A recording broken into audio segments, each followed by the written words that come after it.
Reality radio done right. No nonsense, real and raw, just like you like it. He's corrupt, he's inexperienced, and he lies. Broadcasting from a broom closet in the Arizona Lotus Studios, it's Beef Vegan Presents.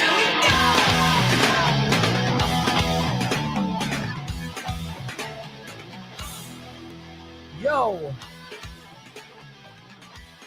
Good morning, Tucson. Welcome back to another edition of Beef Vegan Presents live on Rock 102.1, KFMA, and KFMA.com. My name is Beef Vegan. I'll be your humble host this morning. And it's Friday morning, so that means my good friend Powers will be joining me all morning. Good morning, Powers. Oh, toot friend. How are you? I'm doing very good, man. I'm very excited about today. It's going to be a fantastic broadcast. Of course, we have fun and games for you. I'm going to have film critic Herb Stratford return to the show for the first time, and we're going to talk about the movies that are upcoming. We're going to play some games. It's going to be Herb versus Powers and all things comic book trivia, comic, Marvel, DC. Is that the topic? There's going to be several. I'm not going to give you the actual topics, but we're going to play the last word, and it's time for Powers to face off against Herb in the Beef Vegan Presents Competitive League and see which one of them will get their first win in this long series. It's a season of games and competition that we're doing here on the show. We'll also have tickets giveaway for Pop Evil this morning and, of course, FC Tucson. I have a bunch of tickets giveaway for FC Tucson, so we'll be playing games to give those away as well because it's Friday. So much stuff on the agenda. And, you know, if you woke up this morning and you went outside, you realize it's already hot and muggy. It's crazy. The temperature right now, it's like Satan's anus is the best way to describe it. It's a little sticky. It's a little sticky out there. It's swamp ass. Yes. Yeah. But there is good news, I guess, because the reason why it's so humid and sticky is because we had the best monsoon so far. It beat last year's total monsoon for the entire year in less than a month. In 29 days, we got more rain than we did all of last year during monsoon. So that's good news. We're excited about that. But, you know, I'm the kind of guy that's like good news, bad news. And yeah, we had the good news there. So congratulations on all that rain. Bad news is, thanks to climate change, we get tornadoes now. Yeah, this is the thing. There have been several tornado warnings over the past 29 days, and experts believe tornadoes are just going to be a part of our future. And this really sucks because one of the reasons why I love my great home state of Arizona is that the only natural disaster we really ever have to deal with is heat. And with air conditioning, we kind of got used to it. Get me that central air and I'm all set. Let me tell you, I'm not a scientist or some sort of weatherologist, but I can tell you this much. The wind blows. The wind does blow. And when it blows in a circle, in a tight circle, it messes things up. It's the finger of God, and just going through, like an Etch-a-Sketch, just messing us all up. So, yeah, this is something that Arizonans and Southern Arizonans in particular need to be aware of, that tornado warnings, when we get warnings on our phone, we have to double check now just to make sure it's not a tornado coming our way because they say it's possible. There have been more and more funnel clouds starting to form. No big touchdowns yet, no F5s, no twisters, if you will, but they're coming. So something to look forward to. That's how I like to start off Friday show. Like, good morning, everybody. How you feeling? Tornadoes are coming. Yeah. Enjoy this sense of dread as you start your day. Remember when you bought that house and you're like, I guess I don't need a basement. It's Arizona. Yeah. Change your mind. Start digging. Mm-hmm. I do have good news, though, for hockey fans. Those you might not know, for the last 4 seasons, I've been, fortunate enough to be the arena host of the Tucson Roadrunners. I love that. Yeah. Oh, it's a fun gig. Yeah. And I go in, I tell them I call it the Deaf Grandpa gig. And the reason why is because I'll say, make some noise. Right. And then people are like, ah. And then I do the Deaf Grandpa. I can't hear you. What? I can't hear you. I do that a couple times till they make more noise. It works every time. And so I'm super stoked to be the arena host of the Tucson Roadrunners, and they just announced that the home opener game has been announced, and it's October 23rd. So we're going to have professional hockey back in the arenas with fans going to the stands, hopefully. and it starts on October 23rd. They announced the little hat trick package, of the home opener game, the teddy bear toss game. Have you ever been to one of those? I actually have. The teddy bear toss is fantastic. Yeah, it's great. It's where everyone goes with a teddy bear, and as soon as a team scores, the first goal, teddy bears go flying onto the rink. And it's great to be on the inside of that, because then we go out on the ice and we grab up all the teddy bears and the players do it. And it's a fun way to interact with the players for the shoe crew and the ice crew. And so they announced the teddy bear game, and they also announced the veterans appreciation game. So the hat trick package, all three of those in one, the Roadrunners announced. So congratulations to the Tucson Roadrunners. Looking forward to bringing professional hockey back to the fans in the stands this year. So 2021, we have a lot of things to look forward to besides tornadoes. So there's positive things. I was going to say, you start with tornadoes, you end with teddy bears. That's pretty good. That's pretty good. That's how we Friday. All right, let's get this show moving. 600 KFMA. If you got any requests you want to call and do a roll call, do a little shout out. We want to hear from you on this Friday morning, because it's straight up a party. Coming up next, The Simpsons did it again. They are experts at predicting the future. I don't know if they predicted tornadoes in Arizona, but what they did predict, I'm going to tell you, and then go through a list of some of their most prominent predictions right after the break. It's Beef Vegan Presents. The man's a pro. Look at him. Yeah, I was drooling on myself a little bit. All right, what's going on, guys? Welcome to the stream on Beef Vegan Presents. Let me see those comments as we do a roll call. And say good morning to Powers. You got to say good morning to Powers. Hello. I'm more excited for the live stream than anything, to be honest with you. Honestly, the live stream, this is our crew. This is one of the most fun parts, to be honest with you. Heck yeah. Manny, what's up? Good morning, my friend. Let's see. Are you Stream Elements? No, that's automatic. Oh, nice. Yeah, that Lance set that up yesterday. Heck yeah.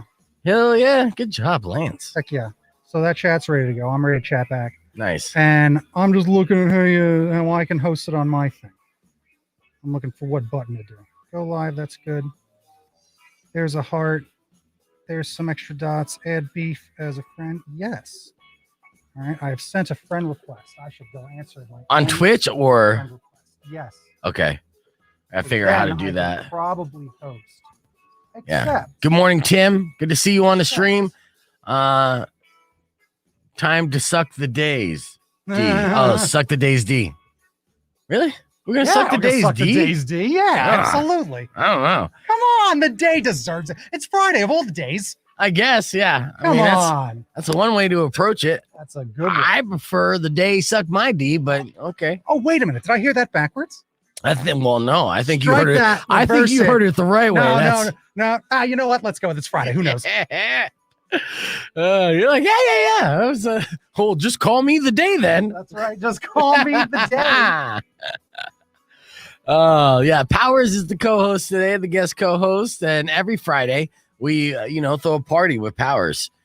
He is the perfect person to end the week off with, and we're going to get to know Powers more so at 7:00. So just like we did get to know Lance Fairchild yesterday, I'm doing my best to establishing more information and a connection with our reoccurring guests, because, like Powers is Fridays. He comes in on Fridays. That is set. I mean, he'll probably pop in on other days as well, but for sure, just as the day is long, that Powers will be coming in on Fridays. As sure as the day is long. Yeah. True. Gonna blow a long day. You don't want to take a short day. Yes.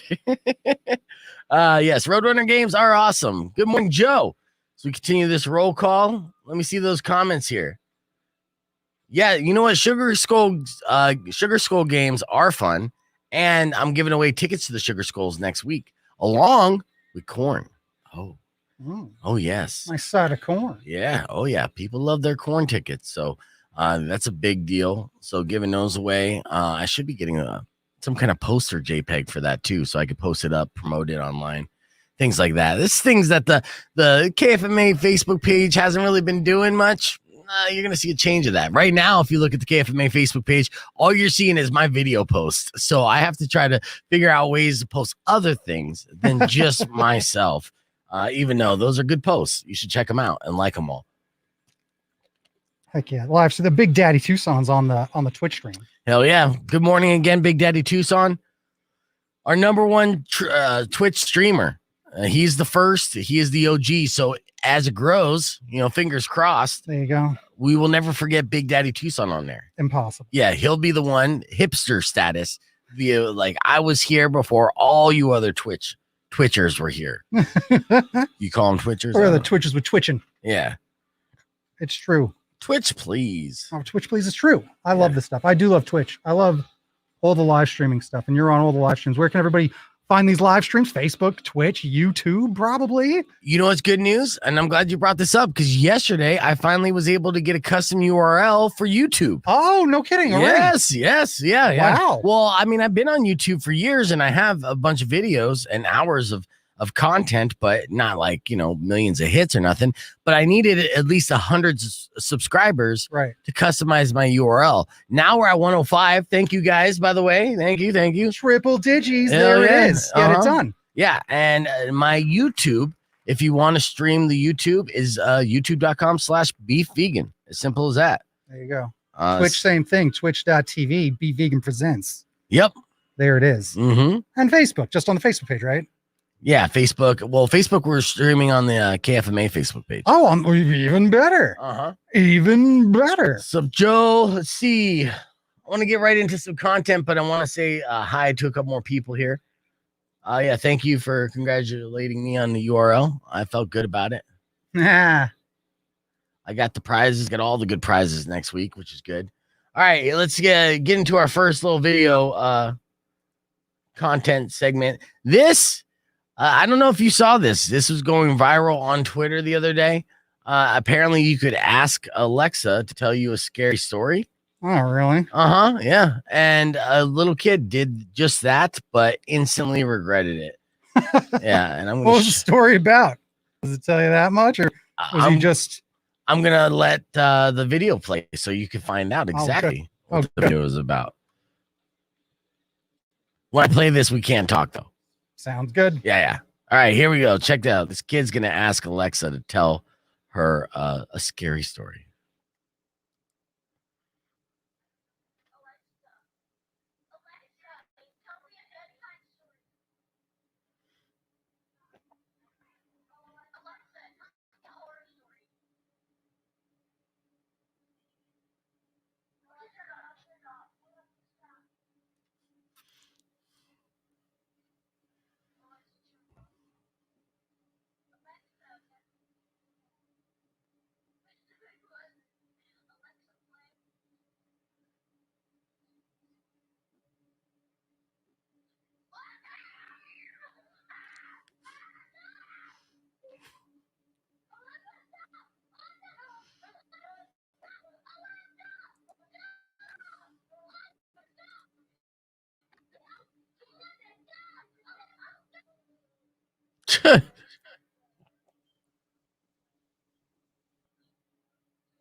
Kids today, they're just big chicken shits. That's why I live in a Siri household. Yeah.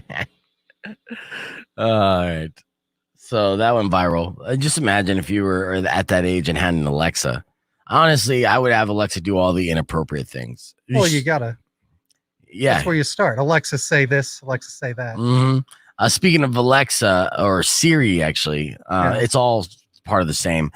You can now get you used to be able to get just the Samuel L. Jackson celebrity voice, but for $4.99, you can now get the Shaq voice or the Melissa McCartney voice or McCarthy voice. Of all the people in all the universe, Waze did that for a minute. Did you ever use Waze? I have used Waze. They had Cookie Monster of all the and Batman on Batman Day. I would like. Actually. That's fantastic, right? Yeah, that's how you do it. Of all the people on Earth, Shaq, I love it. That's like Melissa McCarthy. Why not? You know, it actually sounds surprisingly soothing. I'll play a clip of that here right after this tease. I got to do a little quick tease on KFMA. So, yeah, because we are on the radio. Yeah.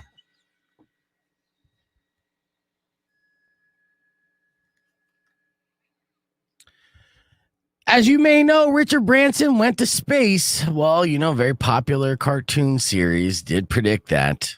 Of course, I'm talking about The Simpsons. We're going to break that down when they predicted Branson's trip to space and also talk about some of their other most notable predictions next after System of a Down. It's Rock 102.1 KFMA. Oh, yeah, I fucked that tease up. I mean, in a great way. I gotta stop dropping F-bombs so freely. Dropping those F-bombs. Yeah. I don't want to be a bad influence on you, Powers, because you know you need to know when we're on the air, when we're just on the stream. So I apologize. You're not going to hear another F-bomb from me for the rest of this Friday. It's an F-bomb free Friday. That's how you got to do it. Also coming up on the show, we're going to do another rendition or edition of Macho News. I'm excited about this because we're going to talk some wrestling, and I know some of you here on the stream are big fans of the wrestling too. We're gonna bring it to you. Yeah, we just bring it. Oh yeah, we gonna have Macho in studio. I think I saw someone skulking around the parking lot. I'll go out there and see. It might have been Homeless Man, might have been the Macho Man. You never can tell. Nice. So yeah, we're gonna have some visual fun with that too. What's up, Kirsten? It is Friday. Yo, get hype. You gotta get hype for Friday. Hype. Get hype, especially this early in the morning. What do most people do this early in the morning if they don't have radio shows? Because I have no other purpose at all to wake up. Are there still farmers or no? Yes, there's definitely still farmers. Okay. You're still eating. That's true. Yeah. I figured it was all, GMOs and factories at this point. Well, yeah. I mean, a lot of them are. But we look for that locally sourced. Good morning, Emily. Welcome back to the stream here. And of course, we got your best Frank forever. Powers, like his profile pic. Fantastic. And he's on the Twitch. So if you're on the Twitch, you can comment and interact with him as well. Heck yeah. And then you guys are talking amongst yourselves. I love it. This hour's lined up. Next hour's lined up. It's F My Life Fridays. So we're going to do another round of F My Life. So if you have an F My Life situation you want to share with me, email me, beef@kfma.com. Oh, I love the Fridays, man. I'm super pumped for F My Life. Yeah. I think that's a fun segment. It is. It is a super fun segment. Especially, but it comes with some responsibility. With great fun comes great responsibility. As you know, last Friday, when I did some F My Life, I had an F My Life of a listener who emailed me, told me that their daughter was diagnosed with cancer at 12. And, the daughter is fighting, and she is a fighter, and that's good. And then so that doesn't turn into an F My Life where I talk about it on the air and sound a silly horn for it or call her a big baby and do a baby sound effect. Instead, in those situations, which I've had many of them over the years, whenever I do this segment, I turn into just someone of support and give some encouraging words and drop a little prayer and everything else. I'm a spiritual person, not necessarily a religious person. But I do believe in positive thoughts and powers, and so I had to. That's why I bring in Powers. KFMA, baby. Yeah, that's right. But yeah, so if you have one of those stories, you may want to keep them to yourself. It's not necessarily for that segment. Yeah, right, let's do some radio. Yeah, sure. Rock 102.1 System of a Down. It is Beef Vegan Presents. And The Simpsons did it yet again. Of course, The Simpsons over the years, and they've been on over 30 years now, they have become known as like psychic prophets of sorts. Absolutely. Predicting the future.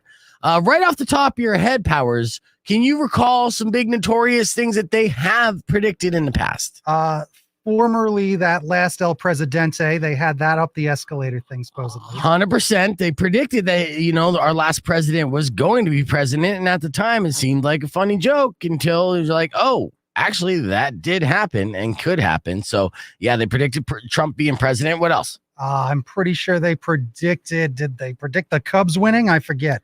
They did predict the Cubs winning, but so did Back to the Future in a way. That's true. Yeah. I might be mixing those up. Maybe it's Marty McFly that I'm thinking. Right. The latest thing that they predicted, and this was kind of eerie as well, is they predicted that Richard Branson would go to space, technically space. And this thing happened, was it 2014 episode. So now we're looking at 7 years prior. They had Richard Branson floating inside a Virgin Galactic rocket, which essentially was exactly what he was doing just last week, was floating around, and there was images that almost mirrored what the Simpsons aired on their show. So, I mean, at a certain point, you just have to admit that they're trying to tell us something. And whenever the Simpsons, like, I don't know, predict the apocalypse, I'm going to be paying attention. Like, what was that date again? I'm going to write that down. When do I need to go into my bunker? Thanks, Simpsons. So yes, they did it again. Other notorious things that they predicted that you just can't argue. The Siegfried and Roy tiger attack. That's true. That happened in season 5, episode 10. Hey, tiger. The three-eyed fish, and this was in season 2. Yeah, Blinky. Episode 4. The real three-eyed fish was found in real life in 2011. When a fisherman in Argentina found a three-eyed wolffish in a reservoir near a nuclear plant. So, you know, these things can happen. And honestly, there's over 20 real big life predictions that the Simpsons did. And so kudos to them. Yet again, Simpsons did it. Yeah, that's ridiculous. Oh, I want to know more of them. Can we talk about those on a live stream? Yes, we can. We could go through the entire list of things that Simpsons predicted. In fact, you know, and if you're a Simpsons historian, I need to go through. I mean, now it's like 1,000 episodes. You know, they have so many Simpsons episodes that I think FXX did a marathon running back-to-back episodes. It lasted like over a week. Yes, it you did. know, 24 hours a day, an insane amount. So we have to really go through all of them and just kind of, you know, it's a blueprint of the future at this point. Start taking notes. That's what you got to do. They should have been talking about cryptocurrency. If the Simpsons said anything about Dogecoin back in the day, I'd be a millionaire. I'm going to look up an old episode. I bet Bartcoin existed. I'm sure of it. I'm sure too. All right, we have Macho News coming up next. And also Bezos will be the next person going to space. Oh. And he's bringing some rich company with him. We're going to make fun of those dudes after Macho News. It's all coming up this hour on Rock 102.1. Beefy presents. Excellent. Nice. Very nice. Yeah, I'll pull up this list of all these different predictions because they're crazy. Because it's fun because, again, once you're on the spot, it's like, oh, yeah, how many other ones do they do? I'm trying to think. Oh, shit, my coffee. I did that yesterday, too. Yeah. Oh, that's what lids are for. There you go. No use crying over that. Oh no, I cry over my coffee. Absolutely. This is the end of my day. Again, huh? It's the only way I know I won't miss it. Yeah. I don't trust set 3 alarm clocks. I don't trust it's too early. Yeah. Well, I mean, that's fair. I could see how that would work for you. It would not work for you 5 days in a row, though. I'll tell you that much. No, that's the only way it works best. Yes. Is if it is, because remember, I did the graveyards. Yeah. When it's scattered and staggered, graveyards are brutal because then you're trying to just have normal responsibilities on other days. When you can fully commit to it, because I worked at a restaurant, graveyard, give it to me. And I just lived backwards. I woke up at 4 p.m. Sun's going down. Arizona's fine. I've done graveyards as well. With Jack in a Box and a couple different things. It is a different mentality, different world. You can only then do it for like a year, right? Or like 6 months. Then you got to kind of reset. Mm-hmm. Like that was real, right? I love graveyards; they were fun. Yeah, I mean, you're still doing it. Happens. I mean, you were up so all week. You've been staying up all night. I always do. I do art and I do graphic design and all that stuff. And honestly, it's just easy to do. It's easy to draw at night. It's easy to just do all that stuff when it's dark out and you can't do anything else. So yeah, that's usually what I do. It's just sit up and draw. That's when it's easier to create stuff. Is super late. You know? Yeah.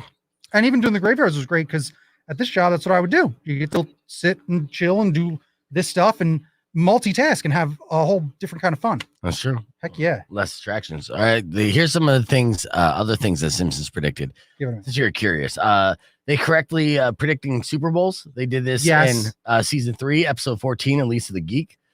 She predicted the episode came out only a few days before Super Bowl 26, where Lisa correctly predicted the Washington Redskins would win. There you go. The next year, the staff decided to dub in the names of that year's competing teams, and they were once again correct in calling the Dallas Cowboys as victors. So, Nice.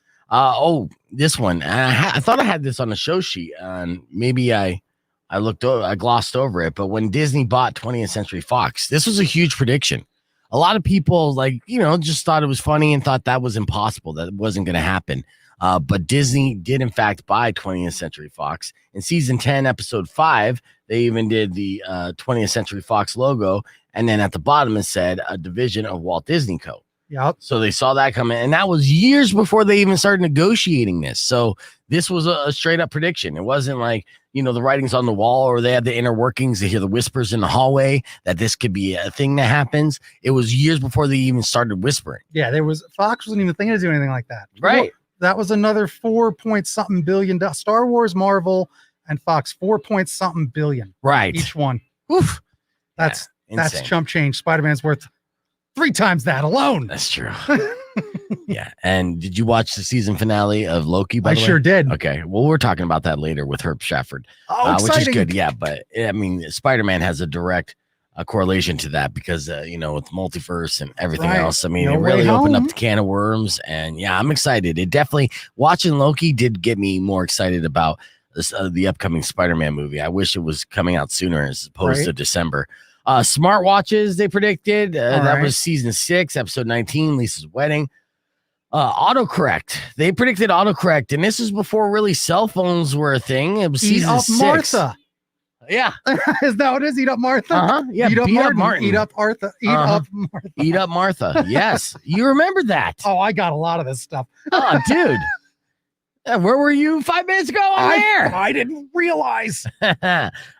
Stealing cooking grease for cash. Season 10, episode 1. Oh my goodness. So people have done that, and they predicted that. FIFA's corruption scandal and World Cup results, season 25, episode 16. So that happened. The Beatles sending belated fan mail. Oh, because Marge got fan mail from Ringo Starr once. So Yeah. they did that. Okay, Kind of. that's cute. Yep. Let's see. Video chats. Again, this was season 6, episode 19. Jetsons. Lisa's wedding. Lisa's wedding. That That's a episode. lot. That's a classic. Right. And they predicted a lot of things. So whoever was writing on that show could have been from the future. The U.S. winning gold in curling. And that was season 21.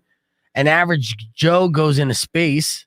And this is actually predicting what's basically going to be. Well, they say in 2013, the United Kingdom held a contest to turn an ordinary person into an astronaut. So that's what happened. And the winner was a 25-year-old who beat more than 250 candidates and took a trip up into space with 23 other winners. So, And they're going to say that's the equivalent of Homer going to space. That's not predicting future. yeah. Well, what about Lady Gaga's Super Bowl performance? They did do that, and it was almost picturesque, right? It was, as far as her hanging and from wires and everything else. Yes. I mean, they predicted that in season 23 when Lisa goes gaga. And a few years later, she actually performed at the Super Bowl almost in the exact same outfit. Would you like to know an interesting Simpsons fact about that episode? Yes, please. It is voted probably the worst episode Really? Why? because people look at it as it represents really it's just done. Because Lisa kind of sells out her character as worshiping Lady Gaga. So you're saying that's when it jumped the shark? No, Jump the Shark in season 9 with Armin Tamzarian when Principal Skinner is not really Principal Skinner and the real Principal Skinner shows up. Do you remember that one? Yes. That is when it's the worst, but there was one right before that because what you were just saying about the marathon, I just did that a little bit ago. And there's an episode where U2 comes to town. Okay. And it is one of the worst things I've ever seen. They just kiss Bono's ass, and Homer's a jerk. He's practically abusive. Oh, wow. It was brutal. It's brutal. Yeah, that is brutal. So, yeah, Simpsons jumped the shark over half their seasons ago. Yeah, not that's what people like say. Not season 9, and then you get some good ones up to 11. But then Nothing. After that, they're like, it's done. That's when the last writer leaves. Sam Simon leaves season 11. He was very anti when the Critic was a crossover, Right. which was one of the best episodes ever. Yeah. But that was the final straw. Like, this is corporate baloney. Wow. Yep. Yeah. There's some Simpsons facts. Yeah. I Good love facts. 'em. It's good. I'm learning today. You got to learn some of that Simpsons trivia. Absolutely. I mean, it is Americana. It is, such a part of our pop culture. It's almost currency. Yeah, in a way. Practically a language on its own. You see it. I mean, so many episodes too. Mutant Tomatoes, they predicted that. Yeah, so many different things. Tobacco. Selling ferrets as toy poodles. I guess that's happened in real life. Putting horse meat in food. Yeah. They are just trying. Mm-hmm. They're trying here. Maybe people are just watching The Simpsons and be like, oh, that's a good idea. I should do that. Well, I was going to say, the other way around. At what point are we perpetuating the prediction ourselves? Yeah. People might be specifically doing this. I hunt and discover spiders, and then I name a spider after this thing because The Simpsons one time said this thing. Right. There you go. Yeah. There's too many nerds in charge now. That's true. This Big Daddy Tucson points out that The Simpsons had a murder hornets prediction. Of course, murder hornets were around in Japan, so I mean, if they'd known about murder hornets, I guess that's not that far of a stretch. Being like, hey, you think it could hit the West Coast? I mean, there's airplanes and stuff. From that same footage, they used, like they predict the coronavirus when they go to the Japanese company. It's like, oh, I've been sick for a week. Oh, don't tell the manager. And then they cough in a box and the germs attack. And that's what they're like, oh, the Simpsons predict coronavirus. It's like, let's stop. Yeah. It's pretty much a stretch there too. That sounds like a marketing ploy, really. It's somebody true. from the Simpsons team being like, how can we get people to tune into next week's episode? Tell them they predict COVID. All right. So I'll do space news, then we'll hit the reset and be back with macho news because that's its own segment and it needs a little bit more setup. So we'll go backstage and then be back with some macho news. But I do want to talk about this Bezos thing, him bringing in some rich friends with him, not even friends, just strangers. And also the one big issue I have with them going to quote unquote space. I am saying quote unquote space for a reason. And, in fact, let's do this now. Jump all over it.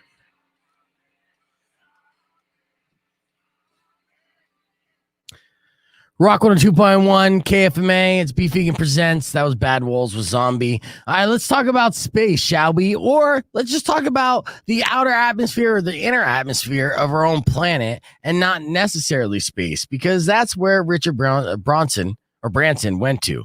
And now Jeff Bezos is set to go on his Viagra named after rocket ship Blue Origin. Honestly, it is like Blue Chew. You just like you get a big rocket, you shape it like a penis, and you name it after an erectile dysfunction pill, and then you take that up to the inner atmosphere. Luckily, when he bought it, it came in very discreet packages. Yeah, it did. So, anyways, Bezos is set to fly up super high, and they call it space. And when he does it, he's not going alone. Now, they did an auction to see who can go with Bezos up on this historic first mission for civilians. And I don't know if I would want to be the first person in this scenario anyways. It seems super dangerous. And maybe because I grew up in the 80s and I remember, seeing that NASA tragedy that happened with the Challenger, and we saw it live in the classroom. Yeah. And, with the teacher and everything, that was a first too. And in this scenario, there was going to be like a billionaire to go along with him. And he bid $28 million to do this. Really? But now he had to pull out because of a scheduling conflict. $28 million. You don't think you can clear your schedule? Like, what's more important than a $28 million trip?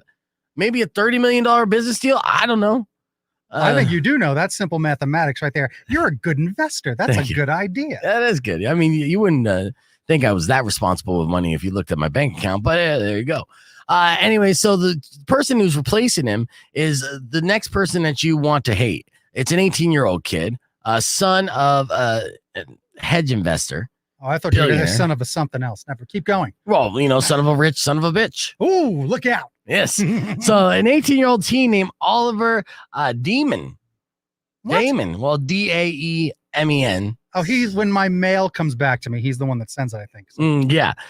So he's going to be the youngest person ever to reach the edges of space next to Jeff Bezos. So it cost him, I think, like around the same amount of money, like $28 million to fill that seat. So the super rich people like to go to space. Now, here's the problem, though. It's not necessarily space. Like I'm saying, space is like 62 miles. Or no, with space. Where was the breakdown of the numbers that I had here on the sheet? We know space is the final frontier. Right. But I think that they're really only breaching the really first frontier, if not the first half frontier. They're not going too high. They're 1.5 frontiers in. Yeah. That's not final at all. Right. No, I mean, Richard Branson and Jeff Bezos are essentially still in our atmosphere. They're not in space. Now, they're going to be taking the flight 62 miles up to the edges of the Earth's atmosphere. 62 miles is it? That's it. And I think Branson was like 55 miles. So Bezos is going a little bit further.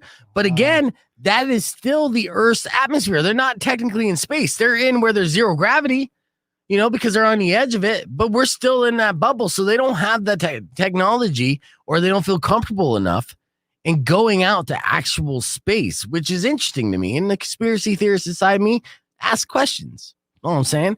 One of those questions is, if I was offered the opportunity to go to the moon or go into outer space, would I take it? My answer is hell no. What about you? If the guy that was going to go was like, suddenly I have a previous engagement, have fun. Yeah. I would suspect there's at least some sort of murder mystery ahead. Yes. Or some horrific human experiment. Yeah. What if that guy that spent $28 million to go on the flight is friends with the writer on The Simpsons, and the writer on The Simpsons like, you probably don't want to go on that flight. Yep. Think about that. Well, a recent survey asked Americans if they would go to the moon. 2 out of 5 would reject them, even if it guaranteed a safe return. They're just like, nah, I don't even want to go to like my mother-in-law's house, and that's only an hour and a half drive. I was going to say, well, Netflix has a lot of good shows. There's that Disney Plus, Paramount, a lot of pluses going around these days. A lot of stuff to watch. What's in space? Twinkle, twinkle, little star. It's not even that big a deal. Not a big deal. I'll tell you what, I just went to Hawaii, and Hawaii was super nice, but that's a 6-hour flight, and I did not look forward to that, and it wasn't a great experience. Now, flying to the moon, 3 days. So if you think your ass is numb going to like across the country or going to Hawaii, try sitting on a rocket ship for 3 days. Well, with all the streaming, I do sit around just as much. Honestly. Yeah, that's true. All right, coming up next, we have the Macho Man with Macho News. It is on the way. Not the best tease. I just all right. It is on the way. All right, though. Yeah, we're working on it. Show number 9. It's dude. always the outs. It is. All right, I'm gonna put you backstage. Get ready. The Macho News is a coming. What do you say? $28 million versus $6,000 for a ride on the Vomit Comet. Yeah, it is. Absolutely. Yeah, 50 miles up is the edge. And it's still the edge, even 62 miles up. So, Bezos is not in outer space. He's still in the atmosphere. They keep saying space, though, which is weird. And then, with this whole space race, it's still, they're not in space. And then you ask, like, what? We don't have that technology? Don't we have something on Mars right now? Didn't we have astronauts on the moon? At what point are you going to be like, hey,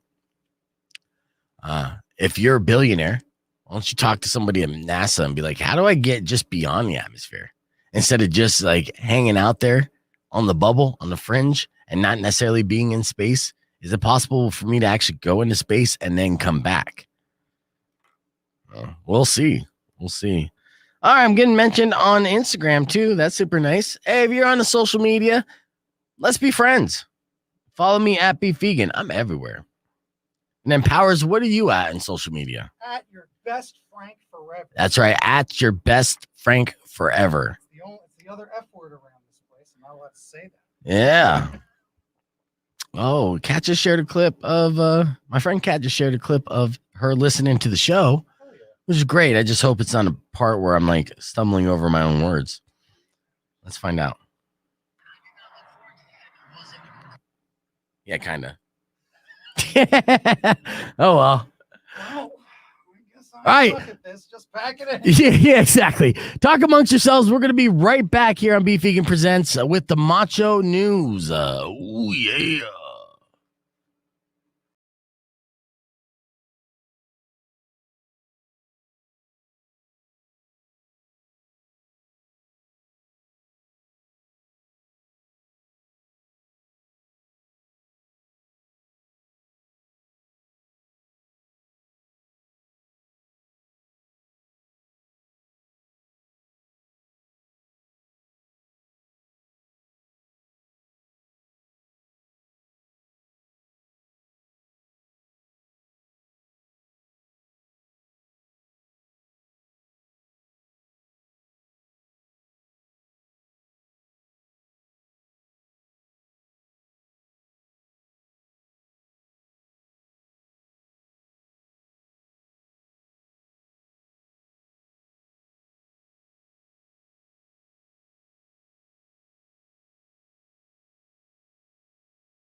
Right.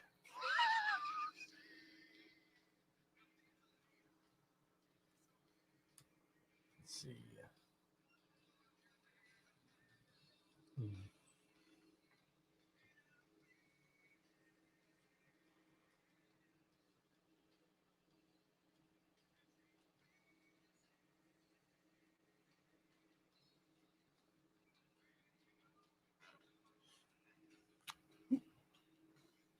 Macho Man, he was going to start backwards.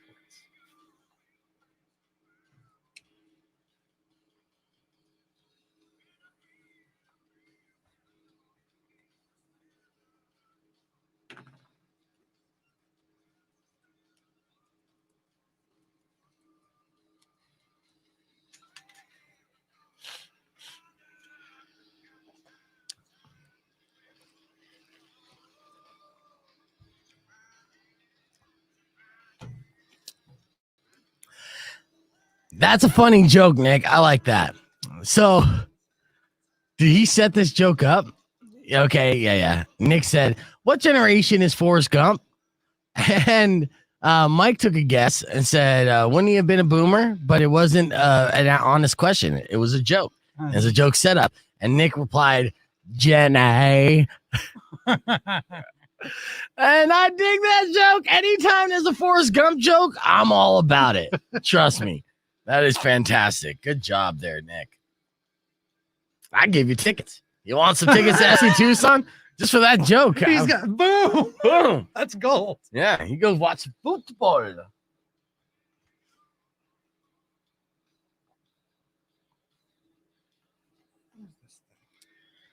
Jenny.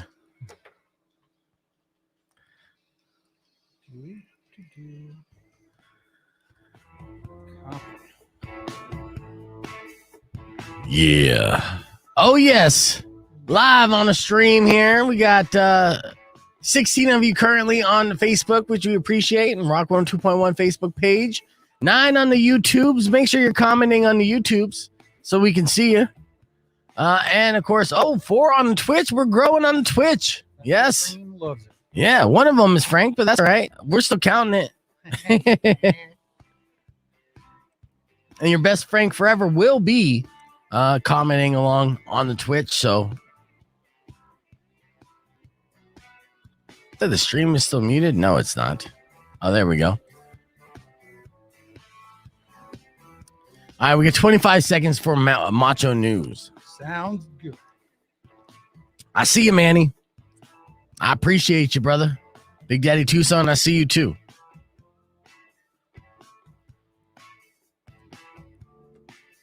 Ten seconds.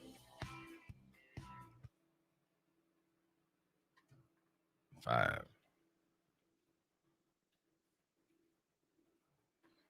Rock 102.1 KFMA. It is now time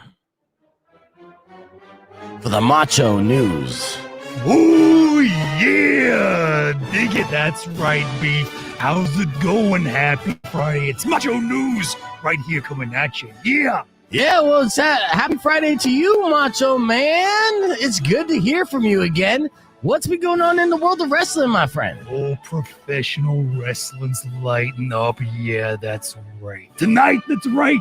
Some of that WWE SmackDown that's so very popular on a Friday.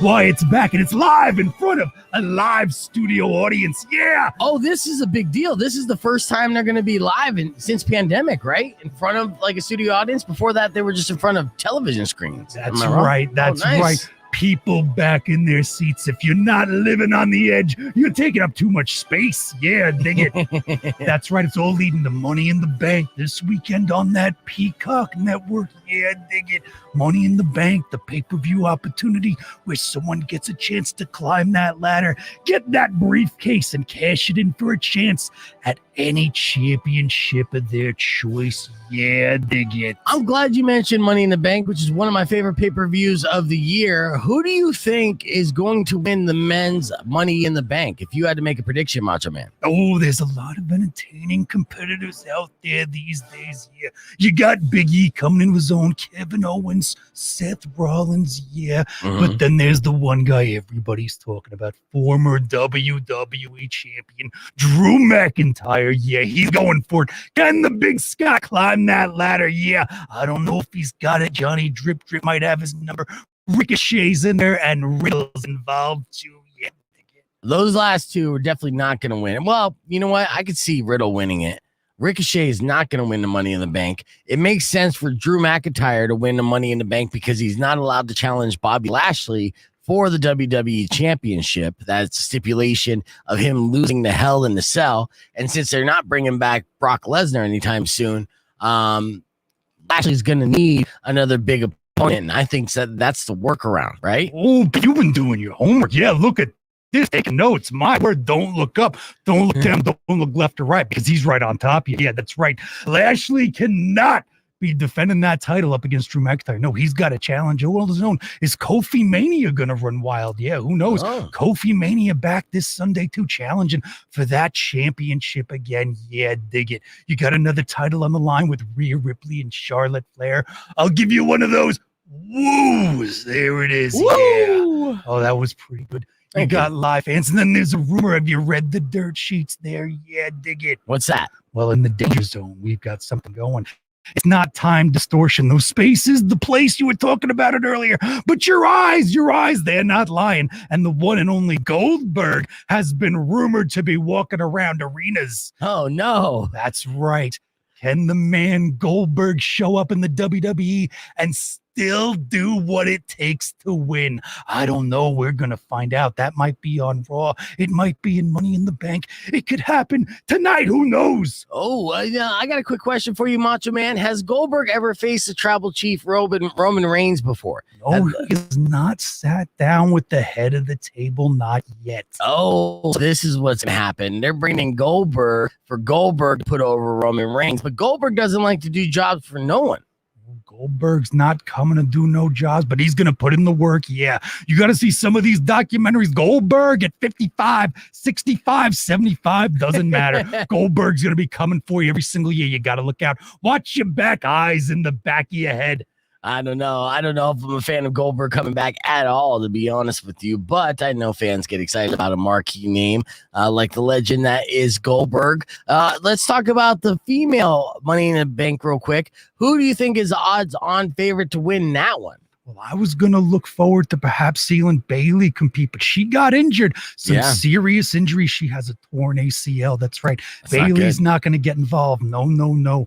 So we've got a few people, Bianca Belair, going to defend her title against that Jezebel, as they used to call her. I believe she's from New Jersey. You know her. She's been at Money in the Bank a couple times. Carmella, yes. She's That's one of my favorites, actually. Carmella, she surprised everybody with her in-ring ability and mic skills, and no one really gave her a shot of being as good as she actually is, and she deserves to be champion. We'll see if the most beautiful woman in WWE, I might have an opinion about that. We'll see if she's got what it takes, because like you were asking, Money in the Bank, there's a lot of fine competitors in there, a lot of ladies, but I've got my eye on one lady. Her name is Asuka. That's right. Yeah, dig it. Yeah, Asuka. Well, Asuka wins everything, always. So I guess she would be set up to then go on and face Rhea Ripley or Charlotte Flair if she wins this? She would have a choice of any champion walking around that WWE. And who knows? It's been some time since the man became the mom. I think she might be due for a surprise sometime. You never can tell. Oh, yes. We need Becky Lynch back in the WWE ASAP. But, I mean, when you have a baby, I'm sure it's going to take a little bit longer than even a torn ACL to get back into ring shape. But we'll find out. It's true. She's a tower of power, too sweet to be sour, funky like a monkey. Look out for the man when she comes back. Oh, it's going to change. It's going to change. Yeah, dig it. Nice. Well, anything you want to leave us on, Macho Man? Oh, just that. You got to look out, watch your back, listen in and watch it live. Beef, you're doing a fine job here, having a good time here on the radio. I love listening. I even dig watching, but I'll tell you what, you're the cream of the crop. That's right. Rising to the top. Yeah. Yes. Well, thank you, Macho Man. Macho Man, ladies and gentlemen, that was another edition of the Macho News. Oh, yeah. Dig it. I'm a memory. Yeah. We'll be right back. And when we do, we're going to be getting to know Powers, my guest host each and every Friday mornings on the show with a fun little Q&A that you don't want to miss. It is next. Good job, Macho Man. How was that? Not too shabby. That was fantastic. I think that was pretty good. Yeah. Did I surprise you with some wrestling knowledge there? That actually was pretty mind-blowing. Yeah. If you had a wrestling maneuver, it'd be called the name drop. I am the name drop. Yeah, I'm going to hit you with that name drop. That's great. Hell yeah, that's right. Hey, let me tell you, I got some advice for you. Don't buy any green bananas. You ain't gonna have time to enjoy them. I'm out of here. I gotta go. All right, Macho Man. Thank you for coming in, buddy.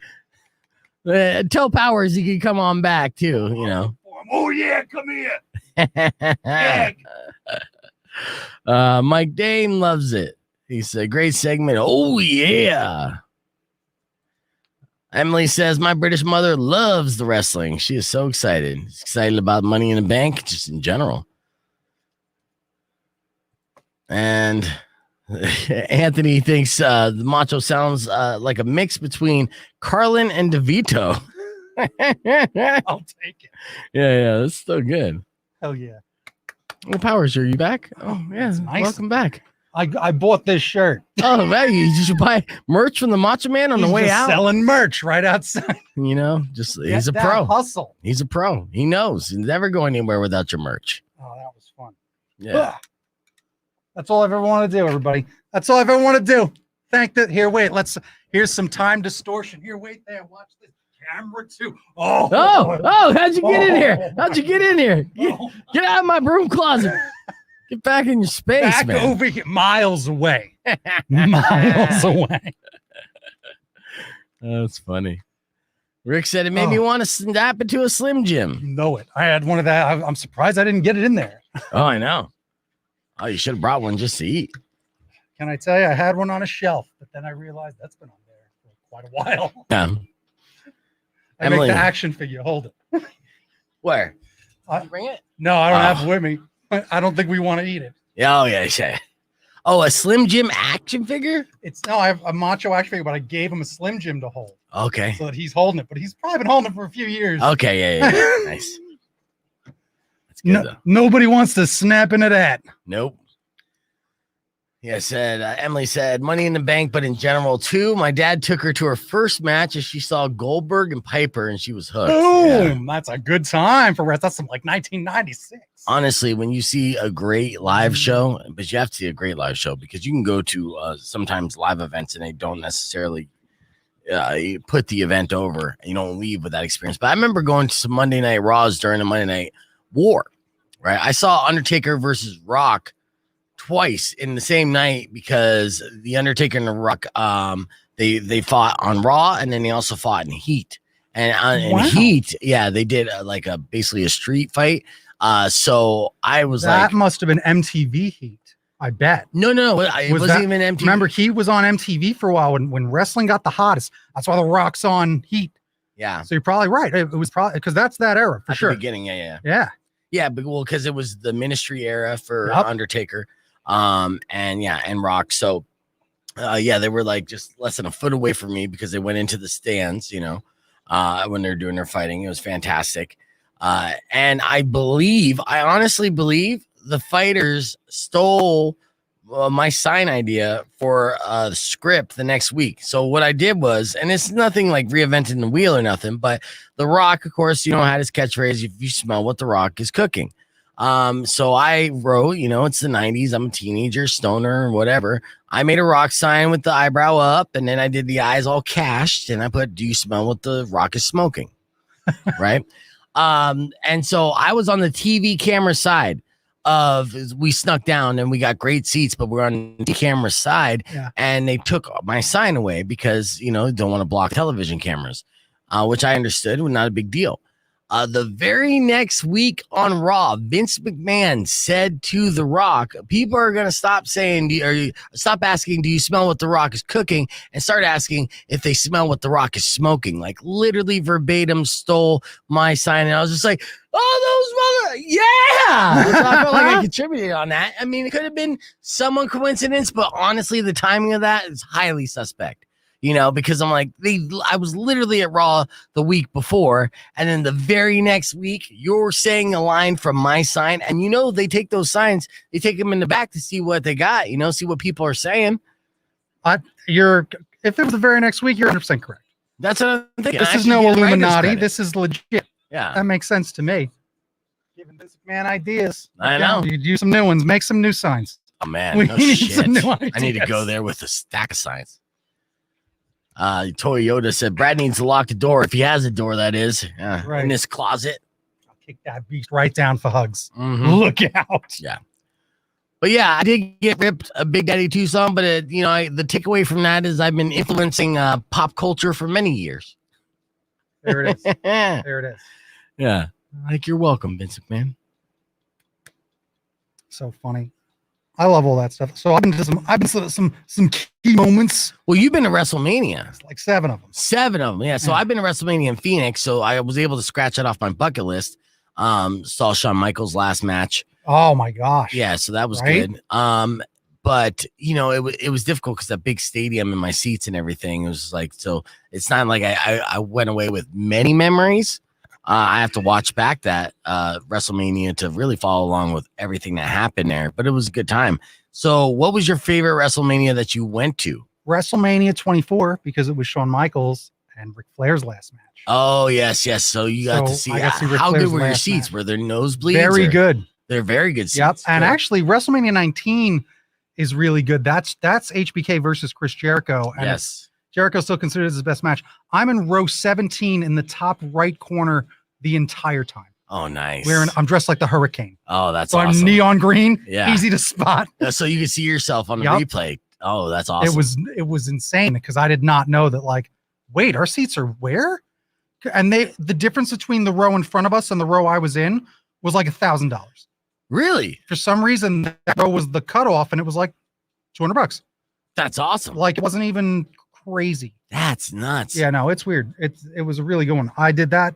That was great. That match was fantastic. It that really was, and I flew to Seattle for that. yeah. So you get to fly across the country with a buddy. WrestleMania 19 has to be, well, I mean, a lot of people will say and argue that was the best WrestleMania of all time. It's one of them. Top to bottom. Yep. Kurt Angle, Brock Lesnar. Yeah, where Brock Lesnar almost broke his neck. Yep. That match, I mean, the street fight between Hogan and Vince McMahon. Oh my God. You know, I love it. that was huge. What else that was? Well, you had the tables, ladders, and chairs match, right? You had TLC 2. Yep. Was it 2 or I'm 1? not. It was. I'm not sure if it was 2. Because that I might have think been it a was little 1. earlier. But I think it was TLC 1 then. no, is it 19? No, not at 19. Not at 19. What was TLC the was other- a little earlier. No, it might have been Money in the Bank. It might have been one of the first Money in the Banks. I'm almost certain it might have been that. Shelton Benjamin does something. Okay. Like, I kind of remember that. You remember But- Shelton. Yeah, but you have what was it? Just on the Stone Cold Steve Austin's last match. Mm. Austin Rock. Yeah, Austin Rock. Yep. Austin Rock 3. Yep. And he lost that one. Yep. You got to. That's what you do. Yeah, but then he made the mistake of his career and tried to turn heel on that. No. Well, that was his last. That was last match. That was after the Yeah, so- WCW ECW invasion. Right. Which right. was- So he turned heel the Yeah. year before. Yeah. It's a regret supposedly, but also not. There's some good stuff out of it, but they should have waited. You can't invade WWE with WCW with Sean Stasiak Mhm. and meat and I know. garbage and stuff. Stasiak was a big boy though. Yeah, I guess.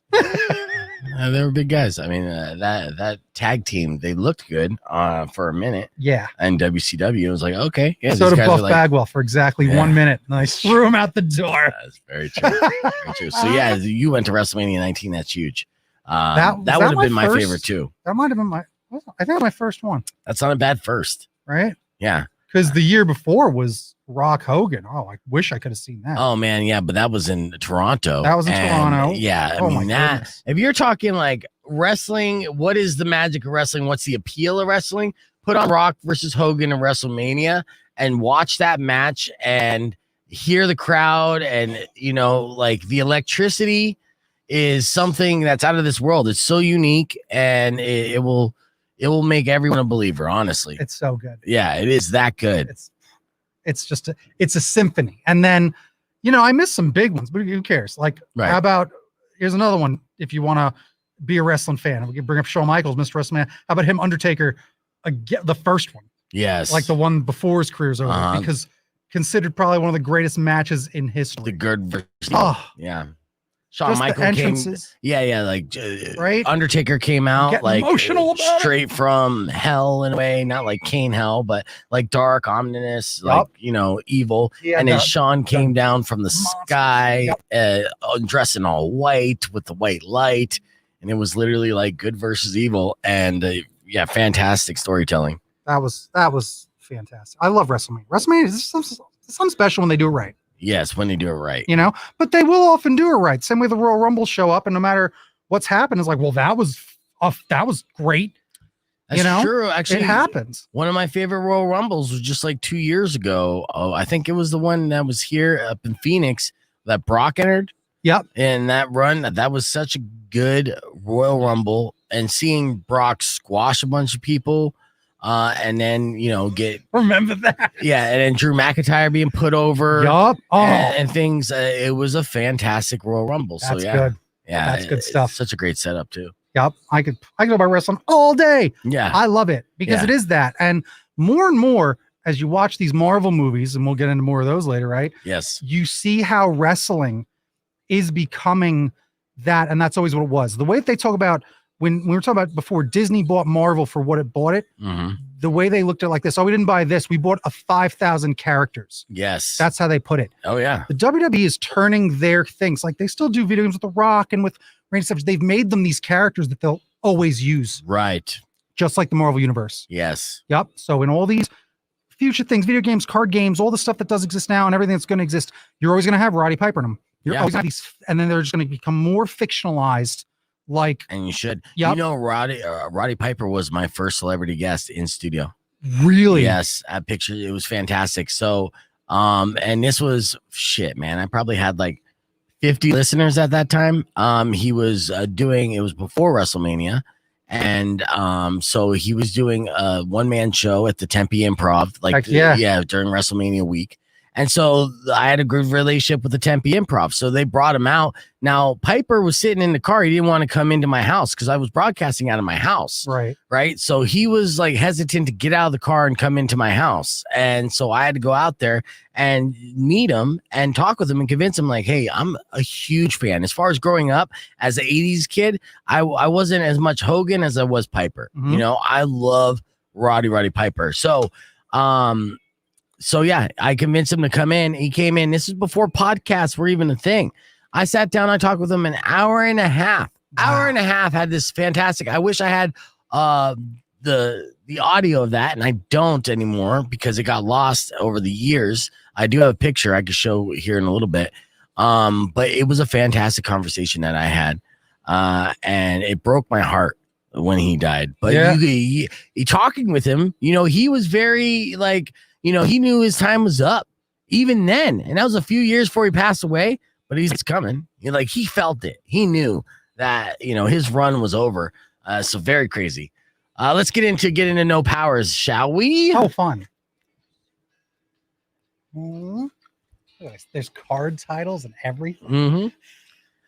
Rock 102.1 KFMA. Welcome back to Beef Vegan Presents. Now, if you don't know by now, if you didn't figure it out, every single day we are blessed with different friends stopping by, hanging out, being a part of the show. They are in studio guests, and we just keep switching up the dynamics. We have all these different personalities that add flavor to this stew. That is Beef Vegan Presents, and on Fridays I thought, mutually with my friend Powers, that it would be the best day for him to come in each and every Fridays and bring that energy and have a good time, because honestly, Powers is all about having a good time.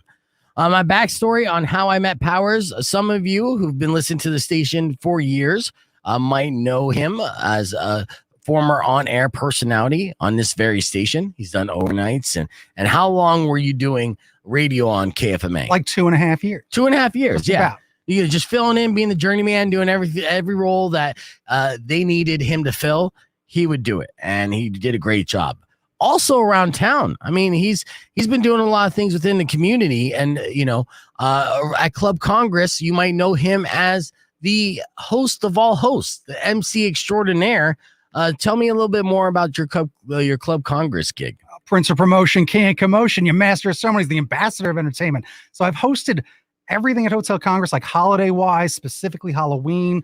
For like, I did my 8th Halloween, like just past one, because we did do a small event. I did like a mystery Congress theater thing. Oh, you did, huh? Yeah, it was good. It was very small. Social distance went great. It was all right. Okay. But I'm not trying to cancel you over it. I know. I was just surprised that they had anything really. It was a thing they sold like maybe even less than 100 tickets to. Oh wow. An event that we usually do, right?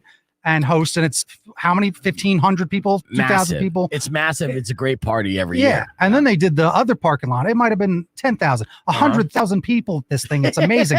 So no, it's really fun. I get to do that a lot. I always do it as best as I can, especially on Halloween. Yes. 3 costumes in the weekend if I can do it. One weekend when I got this job because at KFMA, they saw me as Ace Ventura. Oh, and really? I was just crushing it as Ace Ventura. And I was also Dumb and Dumber. I was Lloyd Christmas the other day. And then on the final day on Halloween, I was the Mask. So you were all Jim Carrey. You went with the Jim Carrey theme. Yep. And they saw me doing that. And that's what happened. And then That's great. because KFMA sponsors it. And then that's how I got the job on the radio. Like, isn't that insane? Yeah. That's my dream thing that happened. It was really, really, really fun. That is fantastic. Well, you know what? I'm glad that they recognized your talent. Like I recognized your talent as well. And they're just like, we got to get this guy on the radio. So yeah, so it was a privilege to bring Frank back, or Powers back, I should say. He has a first name, but that name should not be said. It's the only F word around here we're not allowed to say. The second on F the word. Yeah, there's 2 F words we're not allowed to say on the air, and that being one of them. So I just call him Powers. Have you grown up here in Arizona, or did you move here from somewhere else? You give me that Long Island back east kind of vibe. That's Long Island's exactly it. That's Yeah. right from Long Yeah. Island. I grew up on Long Island for 24 years, and I moved to Tucson, and then I moved back for a little bit, but been here basically 15 years. Why is it so easy to point out or spot people from Long Island? What is it? Well, because no one lives in Long Island, they live on Long Island, so that's Right. a dead giveaway. Okay. It's the way that when I say, can I get a cup of coffee? Let me go get my water. Oh, I tripped over the garbage. Yes, Like it's that sort of thing there. Right. I was basically raised on Bugs Bunny and a lot of other stuff, but Yeah. Brooklyn gets in there all the time. Yeah. Okay. Yeah. That's great. Yeah. You got plenty of influences, and they're all fun. We just did a wrestling talk on the stream. And of course, we had Macho Man in studio doing the Macho News. So I know you got a love for wrestling, you have a love for pop culture, and you have a love for comic books. You also had the Comic Mobile. Didn't you have that? The comic book mobile. The Yeah. Comic Book Mobile. Yes. So I ran like a cartooning art gallery, like, kind of an independent comic store, but I didn't sell Marvel or DC Comics. I only sold like small press comics, right? And we would do events and things like that. But then that's brick and mortar. That doesn't work. Right. So I went and I bought a 1969 VW bus. Yes, you did. Right. And I named it the Comic Book Mobile. So now I get to drive to every event, and then that worked way better. People basically made me their like designated kids zone at big events, chalk festivals, all these fun things around town, July 4th events, really fun things for kids and families. It's been the best because I've always been entrepreneurial. You want to be your own man, right? Do all this stuff. So, and you just get to be a nut. I wear a cape.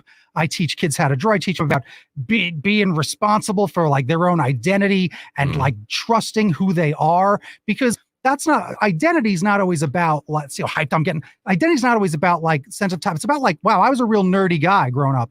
Right. And even that's the identity that I was like, yeah. And I owned it. And I was one of the first guys ushering in like, I'm a nerd, and throwing up the Star Trek thing like it's a gang sign and being like, I'm owning this thing. And now look where culture is. Right, exactly. You were hip to be a nerd before it became cool to be a nerd. Or being a nerd became hip. I took it back. I took it back in 8th grade, and I'll tell you what, I'll swing it on back. It was because of Jim Carrey. It was because I became Jim Carrey kid because of Ace Ventura. When it came out, I went back from 7th to 8th grade.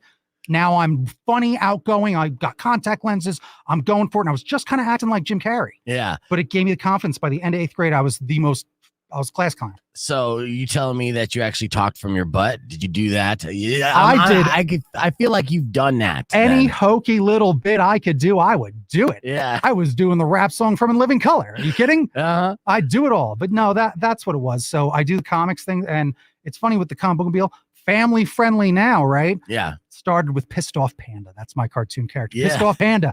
I used to throw Pissed Off Panda stuff all around town. Some people know Pissed Off Panda before they know me. Yeah. And today, I was telling you earlier, it is Pissed Off Panda's 19th birthday. Oh, nice. Well, congratulations on that. 19 years you've been doing Pissed Off Panda, huh? Having my own comic character, cartoon, self-published, all that. It's really nuts, but it's kind of like having a kid because, wow, I've been doing this thing for 9 years that I never gave up on. Right. That I'm still going for, and you never know when it's a cartoon someday. I had a meeting with adults. 19 and 20, it's his 20th anniversary next year. I might try to get a book done. If I lazy it out, 21's a good number too. Yeah. How'd your meeting with Adult Swim go? It was fast, and here's what happened is they're like, we want artist and writer duos. Right. And I did not have a writing partner at the time. I do now. My buddy Joel, he helps me with all this fun stuff. Like to meet a friend who's a writer. And like we get along so well, do creative things, like even with you, like doing creative things with someone who I tell everybody this, don't make your friends do the things you want to do. Right. Everybody tries to make their friends do a podcast or make their friends do something. Make friends with the people doing the things you want to do. There you go. Right. Because you're already teaching me all this stuff about this. And we're just the casual conversation we're having are about the things we love the most. Exactly. Radio, broadcasting, streaming, all this fun stuff, being an individual, chasing it. And all this fun stuff that we're doing, having fun. Yeah. Talking for a living. Yeah, talk for a living. Right? Well, kind of. A little bit. Trying to living. Yeah. All right, that's a little bit about Frank Powers. Before we wrap up our segment with Powers, as we're getting to know him, I got 10 rapid fire questions I'm going to ask real quick. So that will fill in the rest of the blanks from about blank Powers. Are you ready? Yes, sir. Go. Okay. When was your last haircut? Oh, I do it myself. It was about a week and a half ago. You do it yourself. Do you have one of those like blow bees, the suck cuts? Like, how do you do it? It certainly does suck. I just use a razor and go for it. And then I just shave it. Yep. And then you ask a friend, did I miss a spot? And that's you hope for the best. And they don't tell you, and you did. Yeah. All right. How tall are you? 6'2". 6'2". He's a tall dude. I do all right. What was the first concert you went to? It was Weird Al Yankovic and the Monkees at Jones Beach. That doesn't surprise me at all either. Was it the full lineup of the Monkees? Yes. Really? Yeah, it was in the 80s. They were in syndication after Batman. Yes. They were doing a big tour. They did great. It was actually, I got to interview Mickey Dolenz a year ago for some stuff. And I was doing the research. That concert was like, that tour was the number one tour. The Monkees tour was the number one tour in the nation. That doesn't surprise me. I remember the Monkees out in the 80s when it was in syndication. Yep. And I was watching the Monkees and my mom started singing the song. And I was like, how do you know about the Monkees? Because I thought it was a new show. Right. And she just laughed at me like I'm an idiot. I'm like 8. Want to know what my second Mom. concert was? Yeah. What was your second concert? The Teenage Mutant Ninja Turtles live at Radio City Music Hall. Yes. Yes. In New York, they had all the great concerts. They sure did. Have you ever been arrested? No. All right. What was the largest concert you have been to? I got to go see the Big Four at Yankee Stadium. I got to see Metallica, Pantera, Megadeth, and Iron Maiden. Well, that is making a lot of people jealous. That's huge. Right? I mean, you've been to some big events. I mean, we were talking about WrestleMania's off the air, but that Big Four show, wow. Yeah. Was that just nutty all the way through? What was the crowd like? The crowd was lit and on fire, just so pumped. Everyone, because you're there with fans, just like any wrestling show. It's like, oh, here's all the fans. Yeah. Here's all the metalheads. It's sold out. And it's everyone's a metalhead there to party and have a good time. In Yankee Stadium, how was the sound? Sometimes it was good. No, it was good. Okay. Yep, absolutely. Which is crazy because it is. It's outside, so it's nuts. Yeah. And the shape of the baseball stadium itself is not necessarily that of an amphitheater. So, there have been issues in the past of those kind of larger venues of having sketchy sound. So I'm glad to hear that the sound was good. What's your favorite wrestler of all time? The People's Champ, The Rock. There you go. I'm with you on that. I love The Rock. All right. If you were a comic book character besides Pissed Off Panda, what would your name be? Oh, my goodness. I believe, let's see, my real name, we said the F, but then Powers is my real name. Yeah. What would my superhero? I would probably be F.A. Bombastico. That means F-bomb, and I'd be a luchador themed like superhero. What would your superpower be? My superpower would be probably, let's forget, if we're just going to think about real life, I would say plus 81 charisma. I'd be able to talk myself out of any situation and into any situation. I like that. There you go. All right. And finally, what is your favorite band or artist of all time? It is Metallica. Because we were talking about Metallica a moment ago, let's also say the Beastie Boys as well. I realize how much I love the Beastie Boys, honestly. Beastie Boys are good. Yeah, well, that's a Long Island thing as well. There you go. Yeah. And Billy Joel, of course. I love him. Yeah. Well, there you go. A little bit more about Powers, who will be joining me each and every Friday. So now you guys know him. We have more Beefing Presents coming up next with tickets to give away for Pop Evil. The little game I'm calling Pop Goes the Evil. So don't go away. Don't go away. Just got to work on my outs. So what the Frank with that? No going away. No going away. That was awesome. Segment was good. I ended it like shite, but the rest was good. I really appreciate that. That was great. Thank you so much. That No was problem. really nice. I'm glad I had all these good answers. Mm-hmm. Those are good answers. Goddamn. Yeah, Nice when you Laura can say the says- Big Four. Laura says this is my favorite co-host. Oh, God. Yes. There you go. Your BFF. Don't you forget. Go follow me on all the things. And that's what I like about this too, with this idea and this setup. And everyone has favorites, right? So everyone has different favorites, Right. Oh, yeah. Yeah. So I try to. Laura is Team Powers. There it is. Bring it on. Welcome to the team. There's. Just let me. There it is. I'm not worthy. There it is.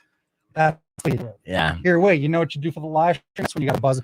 There That's you for go. Laura. That's what you love. Give Yeah. me them emotes. That's what you love. Some people they're talking about their favorites here. Rick said my favorite was Sergeant Slaughter versus Hulk Hogan. Those are fun fights. She's Yeah. talking about fights. Emily loved Ric Flair. Woo. Woo! Let's see. Do they still do Royal Rumble? They do. Yes, every January, usually even near my birthday. It's the best. Right. No kidding. Look at Eric's comment. What did Eric say? He ran into Mick Foley at Christmas in Iraq. That doesn't surprise me. Yeah, That's I mean, awesome, man. Eric's a vet, and Foley did a lot of those tours. Hell yeah. Every single one that he was offered, really. Hell yeah. Tribute with the troops. Tribute for the troops or whatever it was. It was great. It's good guy Mick Foley. Yeah, there's no denying that. I love Mick Foley. Yeah. He's on the list too of like Yeah. top favorite. Love him again. Long Island. Like, Yeah, I was a super. how can I not? Yeah, exactly. But yeah, Superman, Mankind fan. Yeah. And still, I watch all his documentaries. I still support him. I follow him on Facebook. And Did you see the A&E documentary? no, I only saw a clip of that. It's and excellent. Well, see that's good because I did see an interview with Foley when he asked the producers when they were like, "Hey, want to do a documentary?" And he's just like, "I just have a question. Like, hasn't my story been told? Like, I have these documentaries. Like, how are we gonna do it differently? So is it different than say the life and times of Mick Foley? That's exactly what I was kind of thinking too. Was how many again, right? Because I've seen them all. Right. I learned stuff I didn't know about him. There was footage I'd never seen. Okay. And it's A&E. Right. And it was done by that whole set of documentaries was done by all these different directors the same way ESPN does it. Right. Right. And the guy did a great job of like telling the Mick Foley story in this different way that was a little more like had him a little more on a pillar that the WWE doesn't put as much, in a way. Like where he really was just like let's look at this guy and what he did, regardless of wrestling. Like just look at what he's done as a guy who he was just a play by the rules good guy, but just extreme and just always gave it his all and wanted to lose, wanted to make you look better, like things like that. Putting people over. Yes. And that somehow resonated with a large audience. It resonated with me. I mean, it was something I respected, how he put his body on his line to make other wrestlers look better. Yep. Absolutely. It's insane. Bang, bang. But again, like he's suffering from the repercussions of that. He talks about it. Yeah. And it's not, but again, it's no regrets. That's what they always say. And I'm glad that they still say it because, he's still cognitive and he's still good. And he talks about that even because when he was leaving, remember how scary that was? Remember Beyond the Mat? Yeah. Oh, yeah. Terrifying. You think that this man does not have much longer, but it's like, okay, Mick Foley's crushing it. Yeah. I mean, even had a run in TNA after he quote unquote retired. But and he talks about that. So he's also on the Steve Austin podcast post the A&E podcast. So then they even talk about the A&E special with then Steve Austin and Mankind. And it's phenomenal because they're just best friends in a way. Yeah. Just showing some good old photos, and it's just really funny to watch. Going in depth when they're in the doctor's office with Vince McMahon, and Sacco gets invented, and talking about Sacco, and there's behind the scenes pictures of them just laughing, and you don't see Austin like that much, right? And it's great. Okay. Oh, Derek knows the deal. Get it done, Derek. I didn't play it that good that time. Derek. I'm sorry. Rick's asking if you remember Steve Blackman. Of course, I remember Steve Blackman. Also, Head Cheese and the Head Cheese. That's funny, right? Steve Blackman. He was great. He had the look for sure. He did have the look, and he didn't have the personality, but right. It's so funny when some of these people are just like they're so good at something and they make it there somehow, but they have like zero, like a plank of wood, right? Like unbelievably lacking personality, right? So, but whatever, that was Lance Storm as well. Yeah, and Lance Storm was a technician. Like he knew what he was doing, but had zero personality. Yep. Yeah, -1 personality actually. His haircut was zero personality. We got Hacksaw Jim Duggan getting some love. Cactus Sack, that's hilarious. Cactus Sack, yeah. That's right. You look like 10 pounds of monkey crap in a 5-pound bag. That's what The Rock said to Mankind once. I mean, how could you not love The Rock? I mean, right? Honestly, he's an inspiration. For real. Like the two guys that wore army pants were the Dudley Boys. Yep. From Dudleyville, right up in Arizona, I believe. Dudleyville. You can go visit. Yeah. There it is. Yeah, no, Dudley Boys were one of my favorites. Favorite tag team. They have he has a great Busted Open's a great podcast. That's Bubba Ray does that with Mark Henry. I'm surprised about Bubba Ray. and it still surprised me to this day because the amount of headshots this guy has taken, that he is put together as he is, and Right. well spoken, and I love listening to his interviews and him on that podcast or show.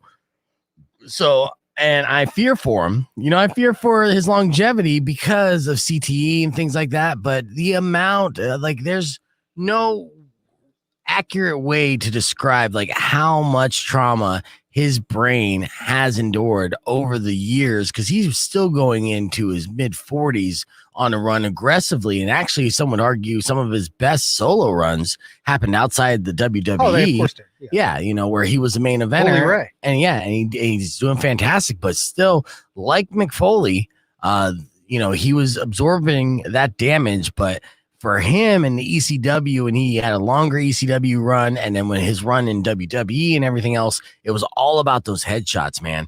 And he got hit in the head with a steel chair more times than I can count. If you were to estimate, even just give a rough estimate, and there's no way to actually knowing. I'm sure there might be some kind of stat out there on the internet, but if you were to estimate how many times you think Bubba Ray / Bully Ray got hit in the head with a steel chair, what would you think it would be? I would say, let's see. I don't want to be ridiculous. 5,000, but I'm not sure if that's conservative. Okay. Because I think Jericho, who's been wrestling since 93 and wrestles all the time, but I think he wrestled his 10,000th match. So you think of a career that long. So you can't say 10,000. It didn't happen every, but a lot of times though, when there weren't cameras, it happens 3 times in a match, and then there's house shows. Yeah. Right. So house shows, indie shows, the shows that aren't being filmed. Yeah. 8,000, 750, 7,500. Right. 7,501. Insane. But yeah, that's it. And let me tell you something. Let me ask you something. When's the last time you put on ECW or put on older Attitude Era, and it's just a mid-card match, and it's as good as a main event in WrestleMania today. Yeah. But the chair shots are just shotguns to the skull. Yes, they're I can't even believe it. Yes. It's hard to watch now. You don't realize how soft you've gotten with the modern wrestling. Well, because then you realize what they were actually doing to their bodies and the longevity of it. And those chairs in ECW were not doctored chairs, or no. What's the word for it that they use? Not jobbed or no. There's a technical term that they use for gimmicked. Gimmicked. Yeah, they weren't gimmicked chairs. No. They were still chairs that were heavy. And if you ever, I know that I have, ever gotten a steel chair, any kind of folding chair, and to your buddy, do a little chair shot to the back or something. This shit hurts, man. It doesn't take much. It doesn't take much. We did the kendo sticks as hard as we could. Oh yeah. Just one day, let's do it. My buddy had kendo sticks. Well, you're bleeding from the back. No one. What are you doing? Right. And that was the thing about the kendo sticks. I don't know if outside people that watch the wrestling are just oh yeah, it's fake and everything. Oh, there's a way to do that, and you're seeing the blood and the marks in real time. It's no, it doesn't kill you. They're just taking the way to do it is called being tough. Yeah. And if you've ever met a wrestler, so you were talking about before, being a foot away from the Undertaker and The Rock, how thick and how big are they? They're so much bigger than you think. Their skin, when you shake a wrestler's hand, it's like rhinoceros hide. Right. Their whole skin is what they call it's the callus. That's why that builds up from all the bumps and all the bruises. Drag your hand across a brick wall everywhere you walked. Right. And it would build up like cement. Right. Mm-hmm. That's what it is. That's why they can take some of that punishment, is they've got this hide on them. And when Mick Foley came out of retirement for a hot minute to do some of those earlier matches with Randy Orton and stuff, that's what he said. It hurt the most then, because he was just all of a sudden, I felt like a guy. Yeah. It's nuts to think about that. Yeah. You callous your body so you can take these beatings. Yeah, it is. I can't even fathom it. Oh, I know. I broke my collarbone from this height standing, and you watch people fall off a ladder. How do you learn how to fall off a 20-foot ladder? Yeah, I know you've done some indie wrestling work as a manager and mouthpiece. Yep. Actually tomorrow. Tomorrow will be my return to High Impact Wrestling, I believe. Nice. Doing announcing if I decide to go. Lots of vets there. If you want to go, come on down. Right. So Dark Side of the Ring's great, but also I hate depressing stuff. Yeah. But very good. The The one about the plane trip to Korea.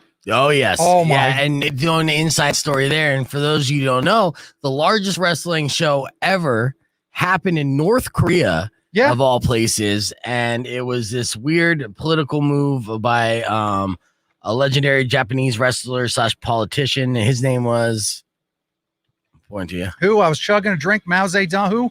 Chairman. What do we tell? Who? No, Ric Flair? No, the guy, the Japanese Inoki? guy. Yeah, it was Kunoki. Antonio Inoki. Oh yeah, Tonio Inoki. All right. And they were working with WCW, Eric Bischoff, Ric Flair. Hogan said, "No, I'm not going to do it. That's not going to work for me, brother." Right. And they did this show in front of an insane amount of people, larger than any WrestleMania. None of them knew what wrestling was. Yeah, and it was weird, but it's a great Dark Side of the Ring. 20 seconds. I got to give away these tickets real quick. We're going to play Pop Goes the Evil. So hopefully I got some good contestants here. Rick, I love it.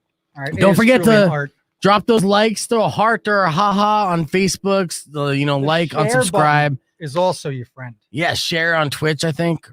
Share it everywhere. All Share it on things. Rock 102.1 KFMA, it's Beacon Presents, and it's time for another round of Pop Goes the Evil. I have tickets on the line for Pop Evil. They're performing at the Marquee Theater on July 25th, so I need 2 contestants to go head and head in this very simple trivia game. 600 KFMA, that's 600-5362. So the game, again, simple. I'm going to ask a bunch of very easy questions, and you have to answer as many as you can within 30 seconds, and then your opponent has to beat that score, okay? So I'm going to ask some similar questions. So we got people calling right off the bat. Let's go right to the phones, see what we got. Rock 102.1, who's this? Charles. Charles?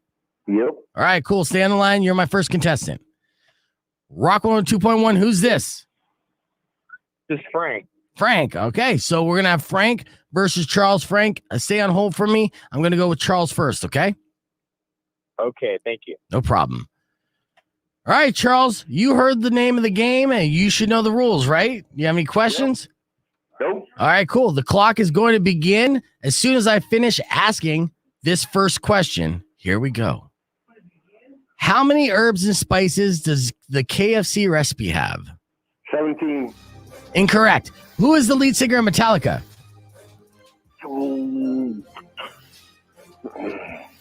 I got past. All right. What is 9 plus 12? 21. Correct. How many members were in the Beatles? 4. Correct. What is the name of this show? Beef Bacon Presents. Correct. Who created the Frappuccino? What? Who? Oh, we ran out of time. I was saying, who created the Frappuccino? Okay, so you got 3 right, Charles. So that's a good score. I'm going to go to Frank now and see if he can beat you. Hold on for me. All right, Frank, are you there? Yes, I am. All right, you got 30 seconds. You got to beat a score of 3, and the clock's going to begin when I finish asking this first question. Are you ready? Yeah.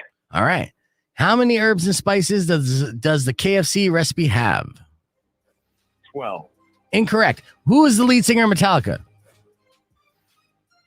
Pass. Okay. What is 9 plus 12? 21. Correct. How many members were in the Beatles? 5. Incorrect. What is the name of this show? Beef Bacon Presents. Correct. Who created the Frappuccino? Frank. Oh, we ran out of time. Oh, Frank, you got 2 correct, and that was not enough to beat Charles. Thank you so much for playing. And Charles, I got some good news for you, my friend. You won. I know it. Thank you. Yeah. Good job, man. For those of you playing along at home, you should know that there's 11 herbs and spices in the KFC recipe. James Hetfield is the lead singer of Metallica, correct? James Hetfield. Yeah, Hetfield. Yeah, I mispronounce stuff. There's 4 members of the Beatles, and of course, Starbucks created the Frappuccino. That was going to be my guess, was Starbucks. Yeah, and I'm sure there was a guy behind it. John Frapp. Yeah, the Frappuccino. Good old Sean. Right. All right, Charles, stay on hold for me. I'm going to get all your info, and you're going to go see Pop Evil live and in person at the Marquee Theater on July 25th, and they're performing with 0936 and Birkenlove. So congratulations, dude. That'll be a good show. Hell yeah, Will. All right, thanks so much. All right, coming up next, it's the Adventures of Florida Man. I have a Florida Man story for you that just screams Florida, and you don't want to miss it.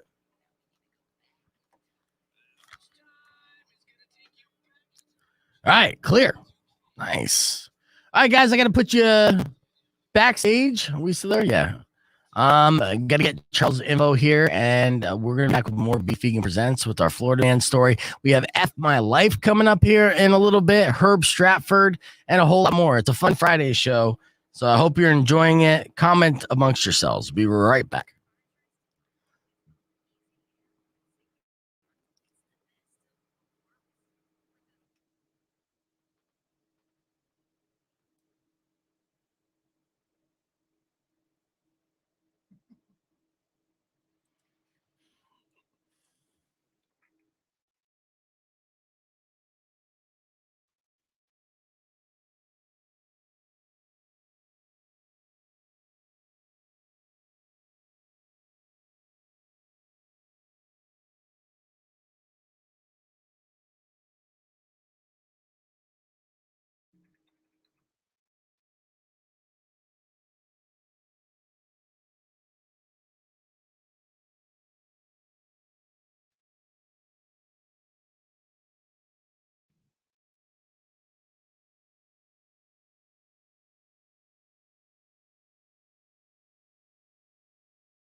All right, Charles, you there? Right on, brother.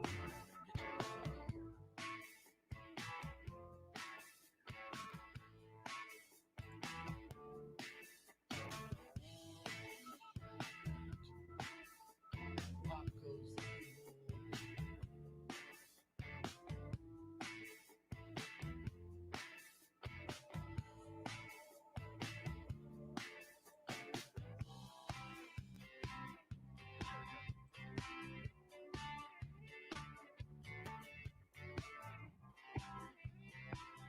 All right, Charles, what's your last name?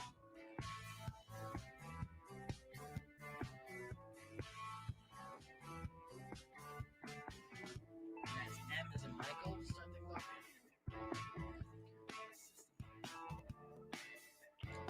Yeah, you still live in Howard. Is your phone number still 577?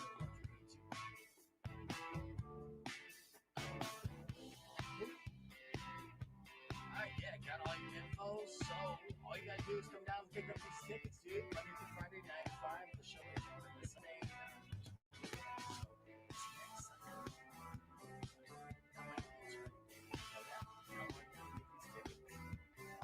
Right on. Hey, thanks for listening. I appreciate it. Thanks, dude. Later. It's always about the customer service. Always thank you. On air and off.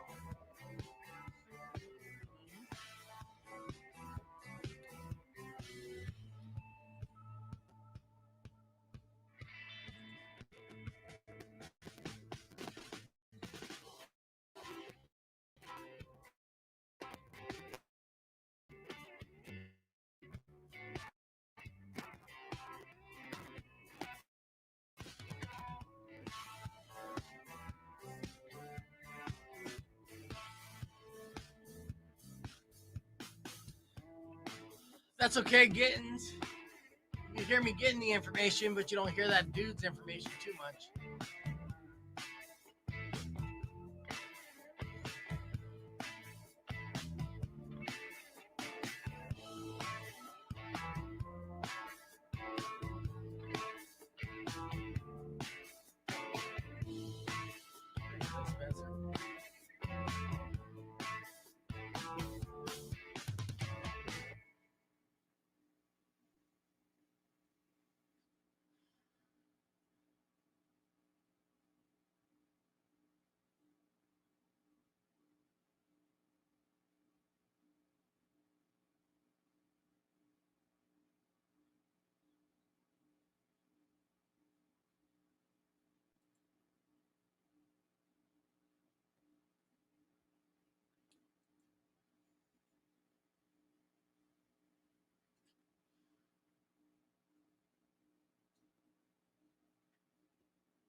All right, so when I do Adventures in Florida Man, when I say Florida Man, can you give me like some kind of Florida man? Got it.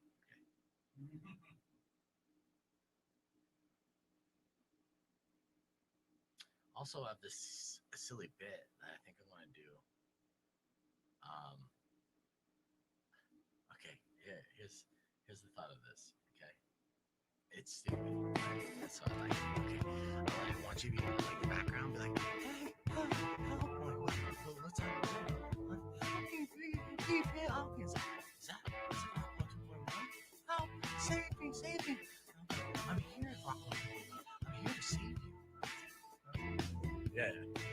All right. So we'll do that after this song. So I'll just go in.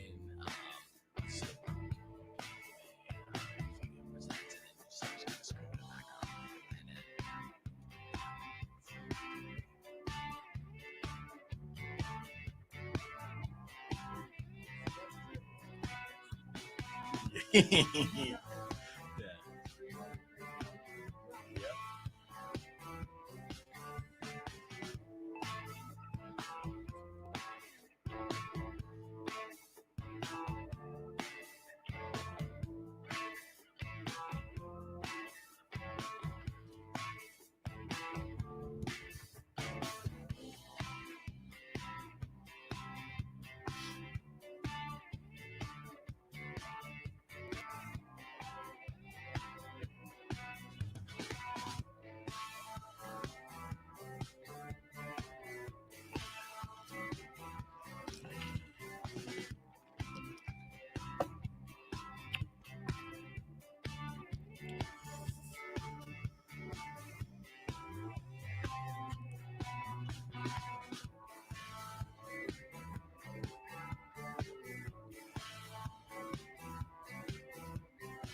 Oh, yeah. I see you, streamers. Keep on commenting. More show coming up. That's just a tease as I hide behind my logo. Can't see me. You can see me. Can't see me. Just hide my big ass head right here.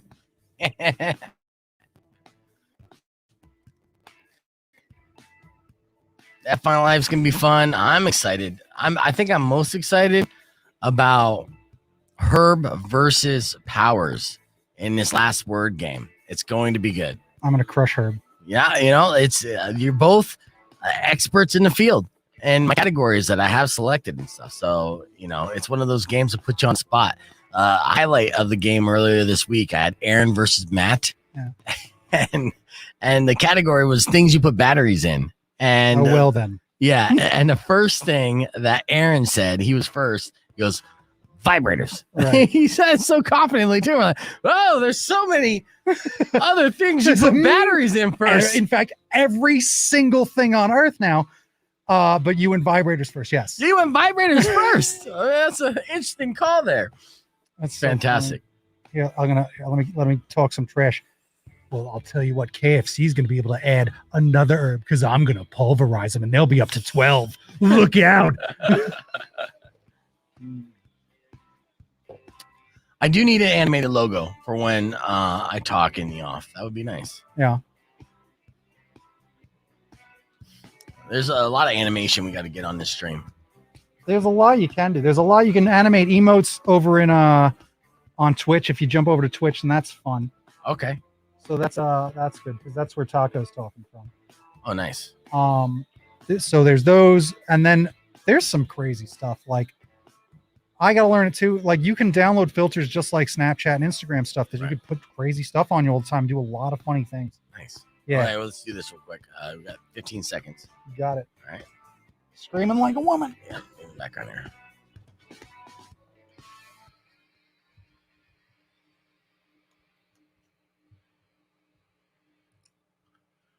Rock 102.1 KFMA. It's Beef Vegan Presents. That was The Offspring.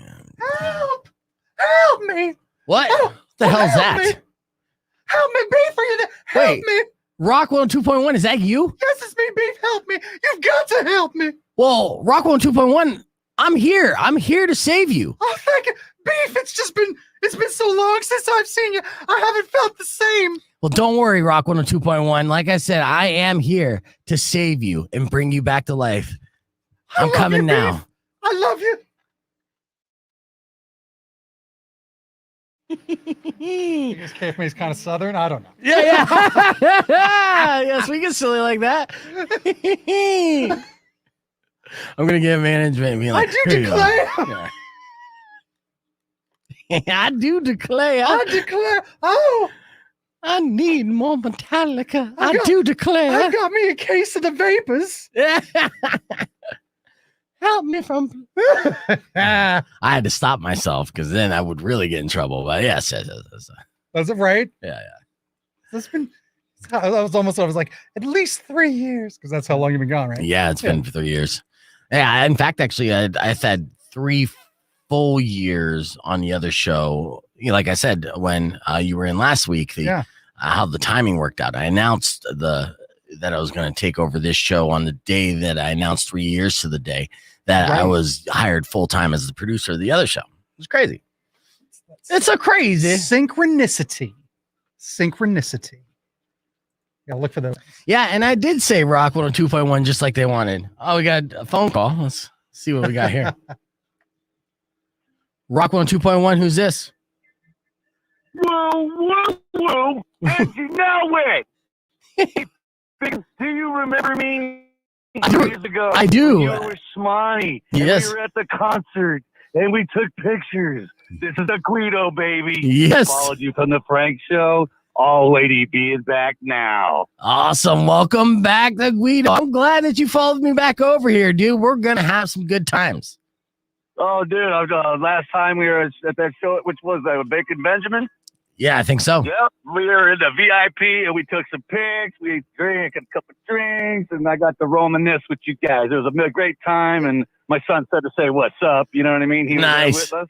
Yes. But, yeah, man, we're stoked to have you back on the best station ever. Hell yeah. One of your diehards. Remember that, brother. Remember that. I'll never forget that, Guido. And we did have a good time in that VIP. And hopefully, my goal when I came back here was try to get KFMA Day back. So I'm pulling all the strings I can, like Geppetto and Pinocchio, and trying to make this happen. So if I can make it happen, I'll make a big announcement about it, and then we'll party in the VIP section yet again, okay? Dude, that'd be flipping awesome. You can count on me to fill in on one of them spots. I'd love to see you again, my friend. But once again, glad you're back taking over the airwaves like a true rock and roll champ. Hell yeah. Thank you, Guido. I appreciate that, brother. Alrighty, Well, brother. don't be a stranger. I'd love to hear from you, okay? Hey, I'm going to be hitting you up. I'll pop in on your phone lines once in a while. I ain't leaving you alone. You're back, baby. You're Yeah. back. I love it. Thanks, brother. Later, man. Have a good one. You too. Later.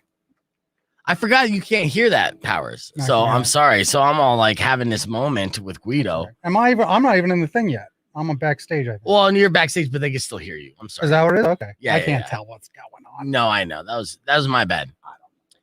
I gotta be on top of everything. I'm just grooming. We're doing Florida Man next. But everyone in the stream heard that. So that's Florida good. They heard the Man. Guido. It was me just talking to myself, acting crazy.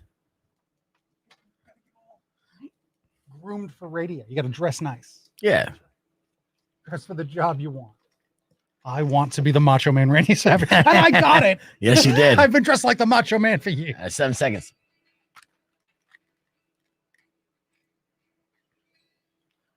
Rock 102.1 KFMA. That was Incubus, and it's time for the adventures of Florida Man. Florida Man. This Florida Man, he is the typical, actually, he is the superhero Florida Man. This guy is the definition of all things Florida. What happened was this guy was hanging out on a mini golf course in Daytona Beach, okay, when he came across an alligator, right? So when an alligator in Florida, that happens all the time. On a mini golf course, usually you see those viral videos of the giant alligators slowly walking across the real golf courses.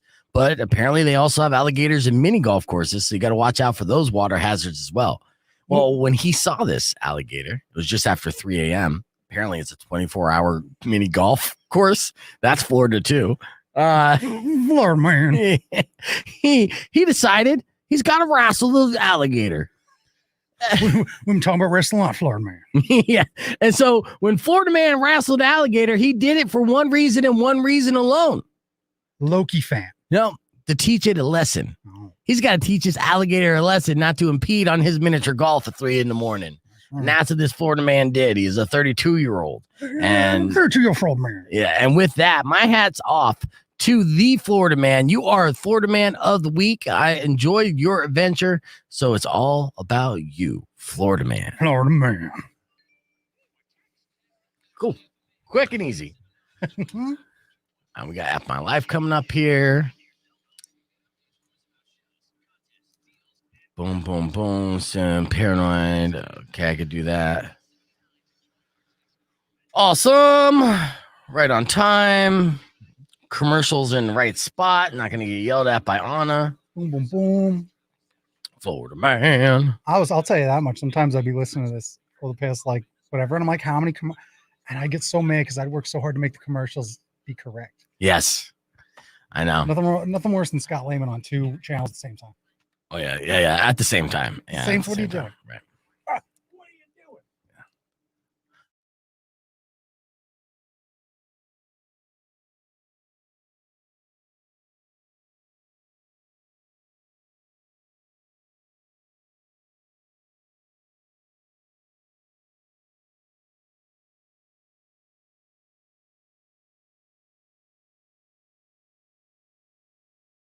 And I lean into it. Yeah. You're like, I am. He's a So role funny. model and a hero. But you're right. That's the bar. All right, keeping things moving here on the video stream because that's what I wanted to do. There was another thing I wanted to show you. And since we have a few minutes before we get into F My Life, because we got that coming up, I love news bloopers. Did you know this about me, Powers? What's that? I'm the type of guy who just loves news bloopers. It's just something that, just people messing up on the news. Because I can relate to it. I mess up on the radio all the time. Cringy cringe. It's sometimes so fun to watch. Mm-hmm. Absolutely. And there was a video that was thrown together for the best news bloopers of June 2021. So this is fresh. Oh. Fresh news bloopers. And I want to share that with you. Just some of it here on the stream, which I do right now. My least favorite news ever. It's old, early internet, very early days of the internet.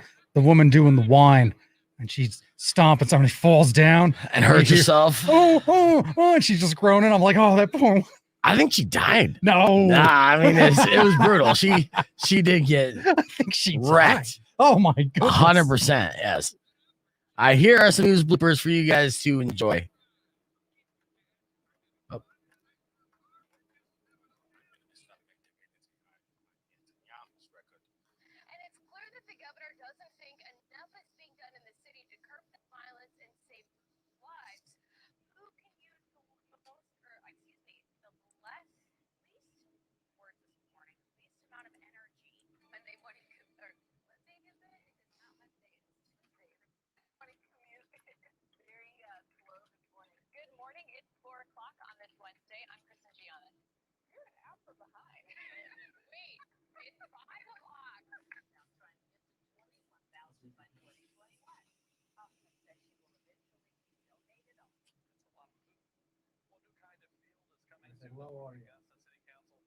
Low audio. Yeah, the audio on that news. This says that on Twitch. Someone in the comments. Oh, because it's glitchy. Oh, okay.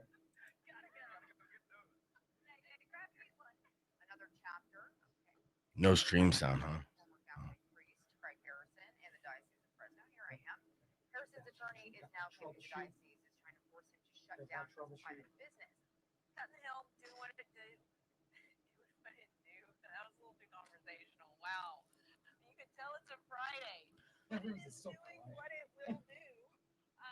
Can you hear it? Or They can't. It's one of those things. That might be the video. They can hear us. That's all that counts. That's real. Springfield, we do have some fun mornings out there. First made an impression on the meeting. Oh, hi. Hi. There you go. I know. Oh, does it kind of fit my head a little bit? It made quite the impression on No, it doesn't. There you go. It's better.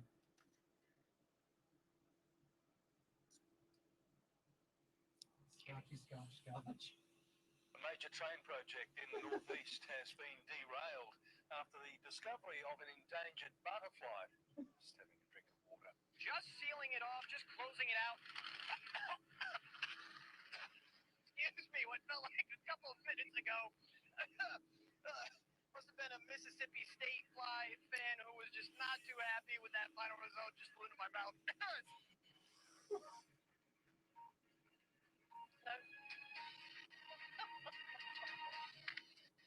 We didn't know what to do then. Should Peter join me? Should he not? Hello, this is BBC News, and that's Peter Bevan. I'm Martine Croxall. So ahead this morning, latest time is grabbing the perfect bites to eat this morning, and we're getting a look at her shoes. It literally knocked her out of her shoes. It's so good. That's what I'm saying this morning. She'll be live from Herman when we come back. Hutch, I have to say it. I love this outfit. I'm going to call you Sunshine. I always You are bright. The rest of us are over here somewhere. You better walk through the weather right now.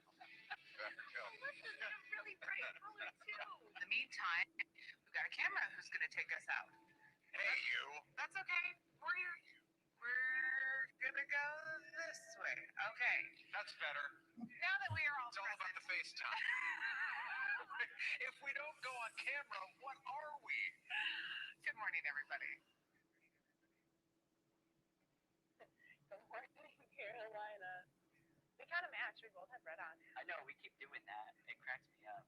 I know. We did the purples. Yeah. I wore blue yesterday. Welcome back. We're looking at the seating at the moment, and of course we're looking at the ball, because sometimes the ball, not that I've been to many football games, I have noticed occasionally it does get kicked into the crowd, and we are working through the details of what that will mean. If you are at Adelaide Oval and the ball comes towards you, my advice to you is to duck and just do not touch that ball. Great time to go out the door right now and take a dump or take a and take a jump.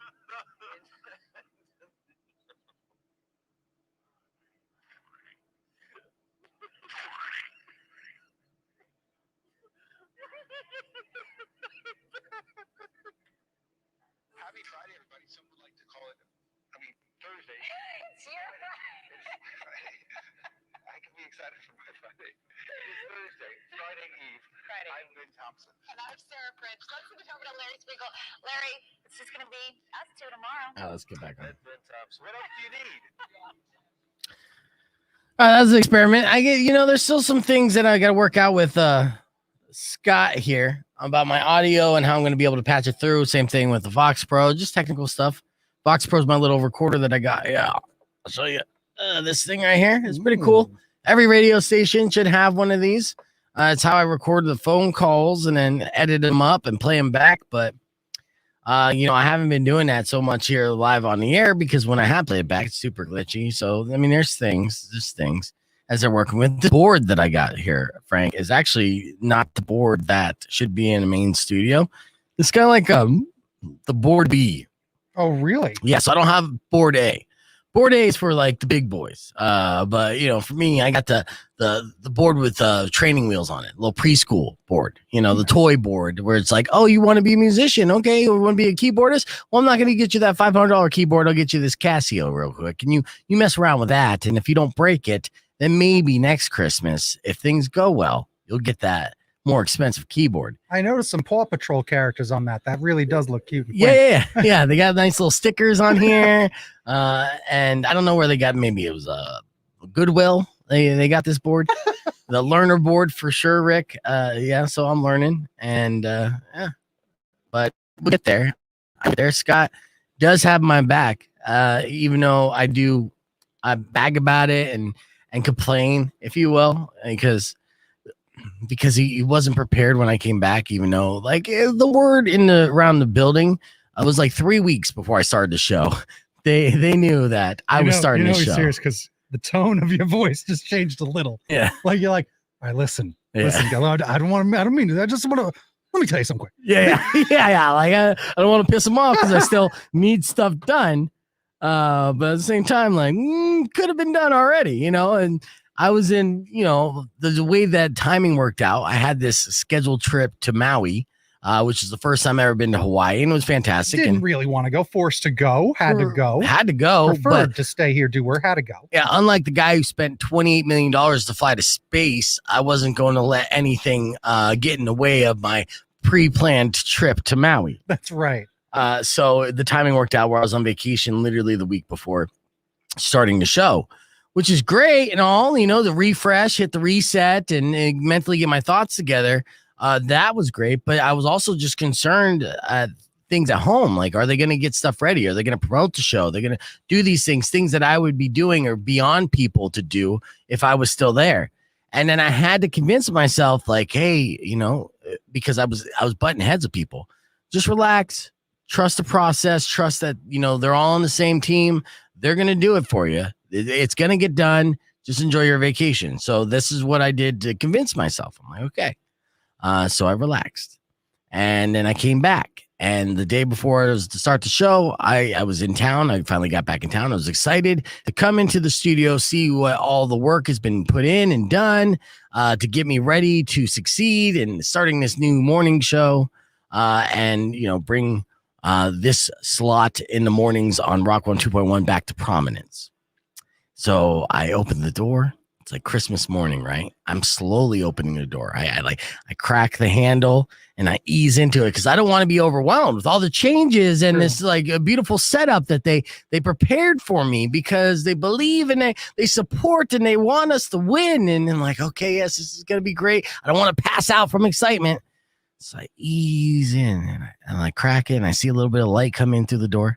And I open the door a little more light comes in. And it's blinding. I'm so excited. And then I opened the door all the way and nothing was done. There was not one paper disturbed. It was literally still the broom closet with nothing in place and nothing working. And I'm like, oh, okay, well, now this is July 5th, right? So everybody's off. Everybody's off. So there's nobody to call to be like, hey, we need to get some stuff done because I start at 6 a.m. tomorrow morning, 3 hours before everybody else. Yeah,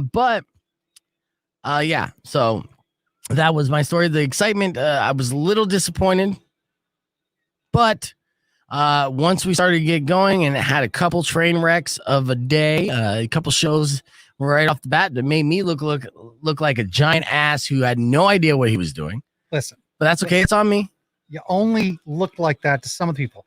You sounded like that to the rest. That's the big difference. That's true. That's the takeaway. That's true. Well, there's reasons I didn't stream that first week too. One is because I couldn't. I didn't even have webcams. That was a major thing that I was hoping that I'd get. And a couple other reasons. So yeah, I just sounded like an ass who didn't know what he was doing. So to the 5 people who were used to listening to Riley in the morning that were really disappointed that I took over this slot. They're just like, I was right. Rock 102.1 is wrong again with their decisions and programming. What are they doing to the station? Blah, blah, blah, blah, blah. Help me. Help. I'm saving you, Rock 102.1. That's why I'm here. No, I'm coming. I'm here. I got a game plan. Here, take my hand, Rock 102.1. I will bring you back to prominence. Well, wash it off first. Good call, Rock 102.1. You don't know where it's been. Well, I'll tell you, this is the thing. Now, that's a great story. You hear how it's going.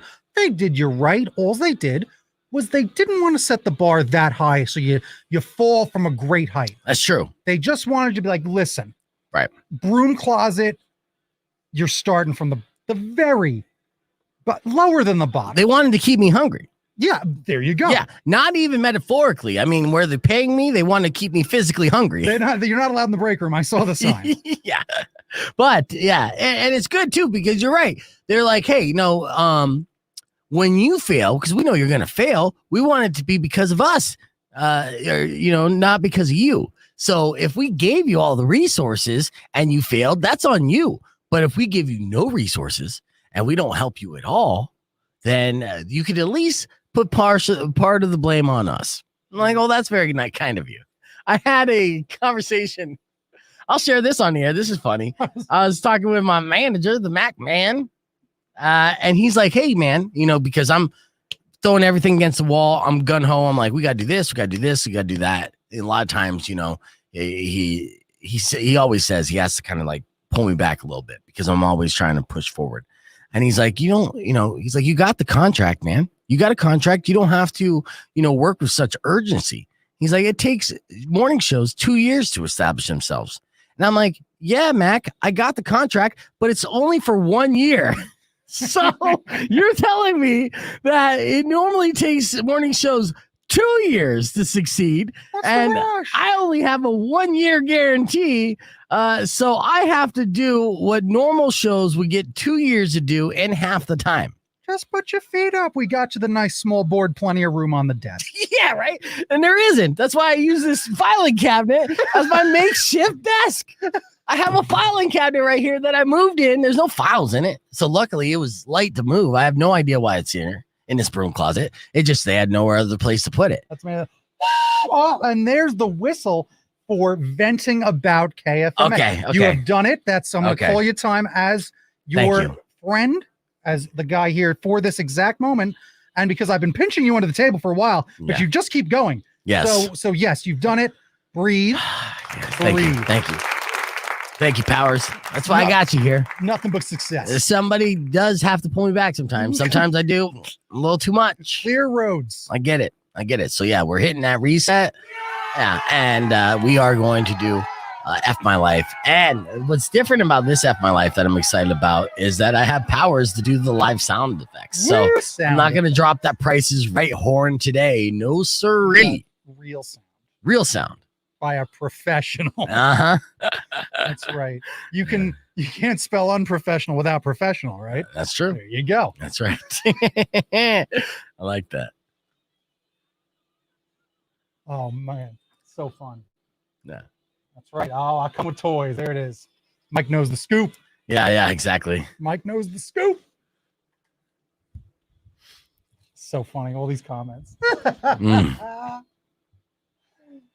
Nothing was done. It was literally nothing. The Grinch might have came and jacked it just like Cindy Lou Who. That's true. You might have been stuck right there. Yeah, I mean, it was, and a lot of stuff needed to be done too because they did move the KFMA studio across the hall. So this was a makeshift setup to begin with, and they needed to do things just to make it good for everybody else, for Riley and Razor. And at the time it wasn't, but now it is getting done and things are looking good. And as you can see, other people pitched in, Mucho in the promotions department and stuff like that. So yeah, like I know I talked about it. It's like I was let down on Christmas Day, but Daddy made up for it around New Year's. There you go. Yeah. That's right. And there's that whistle again. Okay. All right. 15 seconds. Let's do F My Life.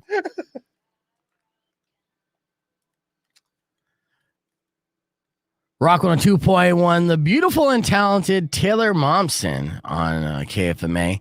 I actually got to interview her when she was like 18, 19. This is like Pretty Reckless was just coming out. I had this great conversation with her and a great interview. And then later on that night, she was performing at, I think it's like Martini Ranch was the place that she was performing at up in Scottsdale.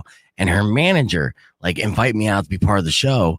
And I didn't go because I seriously, honestly, was paranoid that she would make moves on me. And I had a girlfriend at the time. And I didn't want to like accidentally bang Taylor Momsen. This is how delusional I am, Powers. You know, the word hero is thrown around sometimes, but other times it's appropriate. Yeah. This may be one of those times. Yeah. Powers is my guest host this morning, every Friday. You join both of us on the show. In a little bit, we're going to have Herb Stratford. But let's get into F My Life. I've been taking your emails all week. Keep them coming to beef@kfma.com. If you have an unfortunate situation or scenario that you care to share on the air, completely anonymously, I won't put you on blast. So if you want to share these, we're fair to do that. And if we agree your life is effed, we're going to sound today a real life sound effect. I got Powers here making the sounds in real time, so I don't even have to press a button. Give him an example. Say my life is F for not banging Taylor Momsen. I'm gonna say that you're pretty. That's big right. Mistake. Yeah, that was a big mistake. It's gorgeous. Wait, are you still with that same girlfriend? No. Big mistake. Right. And it turns out that girlfriend was into girls too, so it could have been like one of those party scenarios. Thank you. Really a big mistake there. I know. But maybe it was all in my head. Anyways, we'll find out if Taylor makes her way through Tucson again. I'll bring it up. She won't remember it, and we'll have an awkward moment. All right, let's get into our first scenario here. Today, I was walking home from the gym. An old man in his car rolled down the window, drove slowly next to me. He pulled out a camera and took a picture of me and then said, "It's going to be a fun night," and then drove off. Oh, drive-by creeper. Is that enough my life? Powers. Yeah. Stay indoors. Yeah, seriously. That is rough. That is very rapey. Do not do that. That's ever. Horrific. Yes. So women, they have it rough, man. They have it rough. And old people are the worst. Yes. In general. You know, Dave Chappelle, I always look to the wisdom of Dave Chappelle. He has this this joke that I think, gave me the best perspective of what it's like to be a woman every single day. Dave Chappelle said once, he had like $10,000 in his backpack, right? He just got paid from a big gig and he had in his backpack, he was going somewhere, but he needed to eventually deposit it. But for the time being, he had 10 grand on him and he's walking down the streets of DC, right? And he was terrified that someone would figure out that he had $10,000 and they would snatch his bag. He's like, that's how women feel every single day, just walking the streets, because every creeper out there wants to snatch their bag, right? Or bag their snatch. Well, however you want to put it. However you want to put it. Well said. Yes. And that put the perspective. I'm like, oh, sorry, ladies. So I try not even to look at women. Sometimes I run into poles and stuff because I'm looking the other way, avoiding any kind of looking at chicks or their butts, respectively. The word legend is thrown around quite a bit these days, but appropriate, perhaps, I think. Here, a man of self-sacrifice. Well done. Thank you. I appreciate that. All right, next F My Life situation. Today, I went out to eat with friends. My crush was also at the restaurant with his friends. He smiled at me, I took a mouthful of food, and I choked.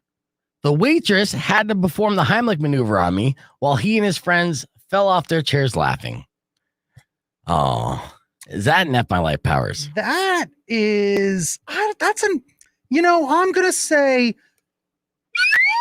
that's an F My Night. It's not your whole life that's ruined. Okay. And you can salvage that by looking at the guy after you're done, wipe, the drool from your lips and say, "You just take my breath away."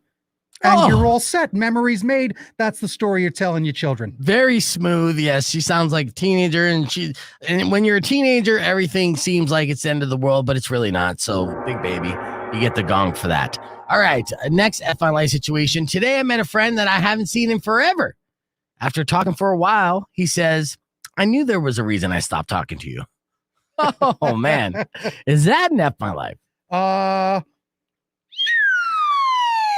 Apparently, yes, that person's horrible. Okay. Yeah. F your life for being a horrible person. Yeah. And then people, enough times gone by, they forget. And then they literally say, "Oh, right." And then don't talk to you again. Yeah, that's a tough life. Right. You better work on that charisma. Yeah, absolutely. I said a long time ago, and I kind of stick with it. If everyone has a problem with you, you have the problem. It's true. Is that wise? I think it's something like that. Thank you. Yeah, yes. Something like that. Yes. Yeah, because seriously, look at yourself. All right, next situation. And that's not you. I'm not talking to you specifically. I got very hurt there for a second. I picked up my pocket mirror and I was like, "What's it?" No, people love you, Powers. Look at the comments section. Yeah, I love being around you, man. That wasn't not you. Look at yourself. Let's move forward. Today, my mother-in-law passed away. Oh, I'm sorry. She wasn't even cold yet when my wife told me that she wanted a divorce. Apparently, only her mother guilt-tripping her kept us together for the last few years, but now that she's dead, she's dumping my ass. That's bad. Yeah. I've heard of couples that stay together for the kids, but my goodness, not for mom. Oh, there she goes. And you didn't see it coming. If you would have known that, I guess it would have made the blow a little easier to handle. He probably would have bought her a life alert or something. Right. Yeah. Pacemaker, anything, checking on her every day, feeding her vegetables, going on walks with her. Like, no, you got to go. You got a couple more years in you. I know it. Prop her up in a chair for a while. Mm-hmm. All right. That's definitely enough my life. All right. Next situation. Today, I was reduced to tears and called a useless fat bitch by a customer I was serving. That's not nice. Yeah. That's that customer. Right. And the reason why, she didn't realize that the steak fajitas she ordered had steak in them. Oh. She said she was a vegetarian. She failed to mention that, but apparently it was my fault because I should have known. F my life. What do you think? You got grabbing something else? I'm gonna grab a different set because what was her name that sent that? Do we have a name? Well, no, it's anonymous. Name? Yeah, keeping it anonymous. Anonymous mouse right there. You're a hero. Yeah. Okay, we know what it's like, customer service. Mm-hmm. That's brutal, especially with, I'm not sure if you're aware, idiots. Yep. Rampant. Yep. They're Crazy everywhere. Karens, just dumbasses. And Right. then the assumption there, I mean, she just screams short bus. Honestly. I agree. It says steak fajitas, and Yeah. you're mad because they're steaking them. It's in the name, dummy. It's so tough sometimes when people just refuse to read.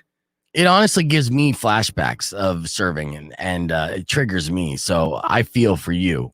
Yes. So you deserve all the accolades, and I hope you get like a 300% tip on the next table that you serve. There you go. All right. Our final F My Life for this Friday. Again, keep those emails coming, beef@kfma.com, or you could call us 600 KFMA. Today, my girlfriend offered to role play as a sexy nun. Nice. Yeah. Then dumped me, claiming that me saying yes meant I was attacking her Catholic faith and that I'm a sick, depraved criminal. She was the one who offered. I'm not remotely interested in role play. I only agreed because I thought it was her kink. Oh, man. Powers, what do you think? That's a tough one. Okay. Because I kind of side with him because that's one of those tests. What kind of test is that? And you failed it. I failed that same exact test, similar to that, on a vacation. There's a friend, her friend, the word three-way gets brought up. Okay. Your girlfriend then says, I do it. And then I immediately go, raise my hand and go, I'm in. And then she goes, but, and I go, oh, I'm out. Oh. And boy, that was a rough couple of days. Yeah. Oh, yeah. F my life right there. Yeah, there you have it. It's F My Life on a Friday. We're going to have Herb Stratford coming in here in a little bit, and he's going to go head-to-head with Powers in a game I'm calling The Last Word. That's coming up in a few. And that's real. Her name was Lauren. Yeah. She had are we off? Did you not want to say it on the stream? I'll say it on the stream. That's yeah, fine. yeah. Say it on. They want to know about this. Oh, yes. My God. Uh-huh. She was a cute puppy, but that thing out where we didn't provoke our like gay friend who was obviously into it in a way, like on a list, I guess. And then she's into it, and then that moment happens. I'm like, oh no. And girlfriend plays it cool for her, and we were done. Yeah. Me and my girlfriend at the time were done. We lasted another month, and we were even on like we had broken up. We were done. So here's almost on to like almost on to the next girl, and maybe even a little crisscross over, but no. Instead, just a horror show of a night. For those of you who've been watching the stream all week, look at that. See, this is why we have different personalities in, because they have different scenarios. Yesterday, we had DJ Lance Fairchild talk about his first threesome. Today, I'm sure he's had sex. No, he recently just had his first. He recently had his first? Yes. I'd look at him. He's dripping. Look at him. Right. He's gorgeous. Look at him. And then to counter that, we have Powers coming in talking about his failed threesome. So right? close. Yes, so close. So close 16 years ago. Oh, man. Yeah, I know, but still. Those are the kind of things that will stay with you till you're old and gray. It's true. All I want ever, if you ever have the three-way, right? Uh-huh. All I want, nothing. I want to take one picture, and it's nothing gross. It's just the picture of all of our feet at the end of the bed that you send to your friends, be like, how was your night? Yeah. And it's obviously like, there you go. Well, you can do that without actually having sex, but I mean, it is misleading. Regardless. Yeah. Hey, it's always a good time. If I'm able to take the picture regardless, it's a good time regardless. Yeah, that's true. But yes, woohoo from the comment section. I agree. I agree. That's right. Don't get too wild. I know it's early for this sort of chatter. Don't get all wound up. You all got to go to work still. This is our job. But it's never too early to talk about that. And that is funny. That's a good life goal to have. And it can happen. You just, really depends on the girl that you date. She has to be into girls. Yes. Like I know that I'm not going to have another threesome again. Because with my girl, as long as we're together, right? Because she's just not into girls. And it's, threesomes, like I've said before, are not about you. It's about them. So, they really have to be into it. Is this your roundabout way of telling me no? Because, I know we're just getting hang around, but a pyramid and a girl it's not the worst. No, I don't like doing the two guys, one girl. I will not make too much eye contact. Yeah, no, once you do, things stop working. It gets weird. It gets weird. I'm telling you, it gets weird. I've been there young and then just like, and then you accidentally touch, you're like, I don't know, maybe as I'm older, I'm more, secure and everything. But it's also a different time now. I'm sure that's just different as well. The younger kids now don't have as much taboo they're accidentally touching each other and accidentally doing things to one another, accidentally and all. Yeah, accidentally, yeah. Accidentally. What's a reach around between friends? The difference between like us growing up and the generation today is it's almost cooler to identify in a more broad landscape of sexuality and open-mindedness. Almost. Absolutely it is. It it's absolutely the coolest. Is. Right. Yeah, like back in the day, if you called someone gay, you would do that as an intention of like, bagging on them or something. So now it's like, you're not cool unless you say it. So there you go. Yeah, it's a trip. That's that nerd thing too. It's all come around. Yes, it's all come around. Oh, that's the way to be. I can't imagine. Like also because growing up, it was still like you can look at those old time pictures from the 80s. Some of them girls look like mom for some reason. Mm-hmm. And nowadays, there's just supermodels walking around everywhere. Yeah. There's a college town, folks. My goodness. What's he saying? All right. I keep getting older. They all stay the same age. Yeah, it's ridiculous. One of my best friends, he stayed living in Flagstaff. We lived up there. Yeah. And Flagstaff is a college town, right? And so his girlfriends were always 22 years old. Always. Sometimes they were 19, Yikes. They were never older than 25. And that's how it was until he unfortunately passed away young at 39. And that was probably because his heart gave out from banging too many 22-year-olds. Too many 22-year-olds. You have to kind of stay, in your age range to a certain extent if you expect to live long life. I don't know. I've always been an age range guy. Like, truthfully, even when you're looking at videos. Yeah. But when I was 30-something, 31 or 3, I dated a 23-year-old. It's like the 10-year difference. And that was just ridiculous. She didn't get my Smurf references or any of the things to The Simpsons. And we had nothing. That is funny. Well, my girlfriend right now is 10 years younger than me. Yeah? Yeah, which is nice. But like, she loves Pokemon way more than you ever will. That's true. That's true. But maturity wise, we're on the same level. Well, that's because she's a lady and you're a child. Exactly. So we're very compatible, the most compatible we've ever been. But before her, I was dating a girl who was, I want to say 22. So yeah, and I'm 40 and 22, so that's a big difference. That's huge. That's an entire adult person. Yes, a lottery buying person. Someone who could enlist in the military type of person. They could be drafted. Yes. And so here's my moment of clarity to realize how old I was, because me and the 22-year-old, we got along, had fun. She was cute as a bell, a little crazy, but that's how I like them. And so we're hanging out for a little while. So one of the nights I end up taking her and my daughter, who's 15 years old, to Dave & Buster's. Wait, hang on. So your daughter at the time was 15? Yeah. And you're dating a 22-year-old? Yes. And you took them both to Dave & Buster's? Maybe at the time she was 14. So she's in 8th grade. Yeah. So my daughter was 8th grade. And then maybe the girl's dating was 21, 22. But she's there. She was young. And so we go to Dave & Buster's, and my daughter makes some kind of reference about someone looking like a YouTuber. I don't get the reference. I'm too old. Goes over my head. Sure. The girl that I'm dating is like, oh, yeah, she does. Like on it. Like they both know they're in the same demo. Well, they are closer in age range than you were to her. Yes. And I felt like the creep. I'm like, oh. That's right. You got a young face. Don't worry about it. Thank you. That's I all you appreciate need to that. But do. I have very old looking balls. Okay. So that's very, it does counter it,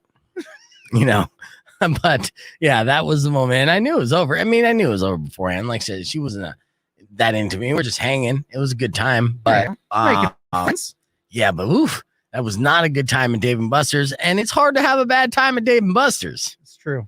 Unless you're trying to do math, I can't figure out the exchange rate at all. Oh no, it's crazy. It's worse than kilometers and millimeters over there at Dave & Buster's. Mm-hmm. I don't know what's going on. Yeah, Big Ron said, I'm 59. I'm still swinging, and more power to you. More power indeed. Honestly, if like women in their 20s, I mean, my rule really, once my daughter gets to the age of adulthood and everything like that, to always date above my daughter's age if I ever become single again. But to be honest with you, I don't know. I mean, the way things are working out in this current relationship, this might be the one. How long have you been with this one? A little over a year, like almost a year and a half. Yeah. And we just get along very well. I mean, go buy the ring. Yeah. Whoa. Slow down, man. No, it's what is it supposed to be? A 30-year salary? You got $10. Go get her. I know. That's the thing. It's like, I don't want to have to go to one of those quarter machines to get her a ring. You gotta do the Bill and Ted style. You gotta use a ring pop. That's the way to do it. That's and she's like, yeah, money doesn't matter. I'm like, no, it matters. It matters in life, to be able to take these big steps. And me. You have to invest in yourself, and sometimes you're investing actual money in yourself. Money does matter. Yeah, absolutely. Yeah. And so like me being perpetually broke for as long as I have been has probably saved me from a divorce or two, to be honest with you. If I made more money and didn't chase my dreams like a big idiot, like a smart person. Yeah. Anyways, then yeah, I'm sure I'd have a divorce or two under my belt, but I have never been married because I could never afford it. Yeah. There you go. Yeah. I root for you because I hate it. Okay. I personally hate the dating still, because you know what I would like? Because here's the way I look at it. See all these dreams we talk about? It's nice to have a partner. It's nice to have someone that actually helps you, believes in you, will help you stuff those envelopes or do it for you so that you can keep drawing, or do this for you, do that for you. Someone that believes in you too. Yeah. And is there to, when you're having a tough day. And 5 seconds. I'll wait. Oh, you have longer thought than that? Okay, we got to get on. Rock on 2.1 KFMA. It's Beef Vegan Presents on a fun Friday. I do have tickets to give away for FC Tucson, a bunch of them. So in a little bit, I will attempt to give them all out at once. I have 4 lines that I could use. And so the way that I would do this is when we go to break, if I can get 4 people to call, I'll ask all 4 people the same question. If they all get it right, they all win those tickets to see FC Tucson this weekend. But if one person gets it wrong, then none of them win. Yikes. It's an all or nothing scenario. Yes, very, very good. But we'll see if that works if you guys want to go see FC Tucson. But first, it's Shark Week, right, Powers? Shark Week in my heart all the time, but it's actual Shark Week right now. Yeah, people love the Shark Week. My girlfriend loves the Shark Week. We've been watching shark clips and everything about it. So I got some Shark Week tidbits for you to celebrate Shark Week, which I believe ends this Sunday. And this Sunday, there's going to be a big finale on the Discovery Channel of Shark Week with Steve-O and Chris Pointingus. We talked about it, I think, earlier in the week, where there was an actual shark attack on a wakeboarder. That they had this wakeboarder try to do a stunt where he was basically pulling a Fonzie, right? Trying to jump over a frenzy of sharks, a feeding frenzy of sharks. It did not work. He almost got his hand bitten off. But experts and shark lovers want people to know that they do not want people to say shark attack anymore. Shark attack is so not PC. Oh, is shark attack not PC? It's sleepy. It's not woke. Okay. Yeah. So what they're asking people to do now is call shark attacks negative encounters. No. Yes. So the shark experts want us to stop using that term completely and say negative encounter with a shark is the PC way to do that. So you can't say shark attack, and that's it really. They also say that back in the early 1900s, people used to call them shark accidents. Not attacks. Well, we still call them car accidents. I mean, that's a thing. So I understand the accident term, but was it a negative encounter?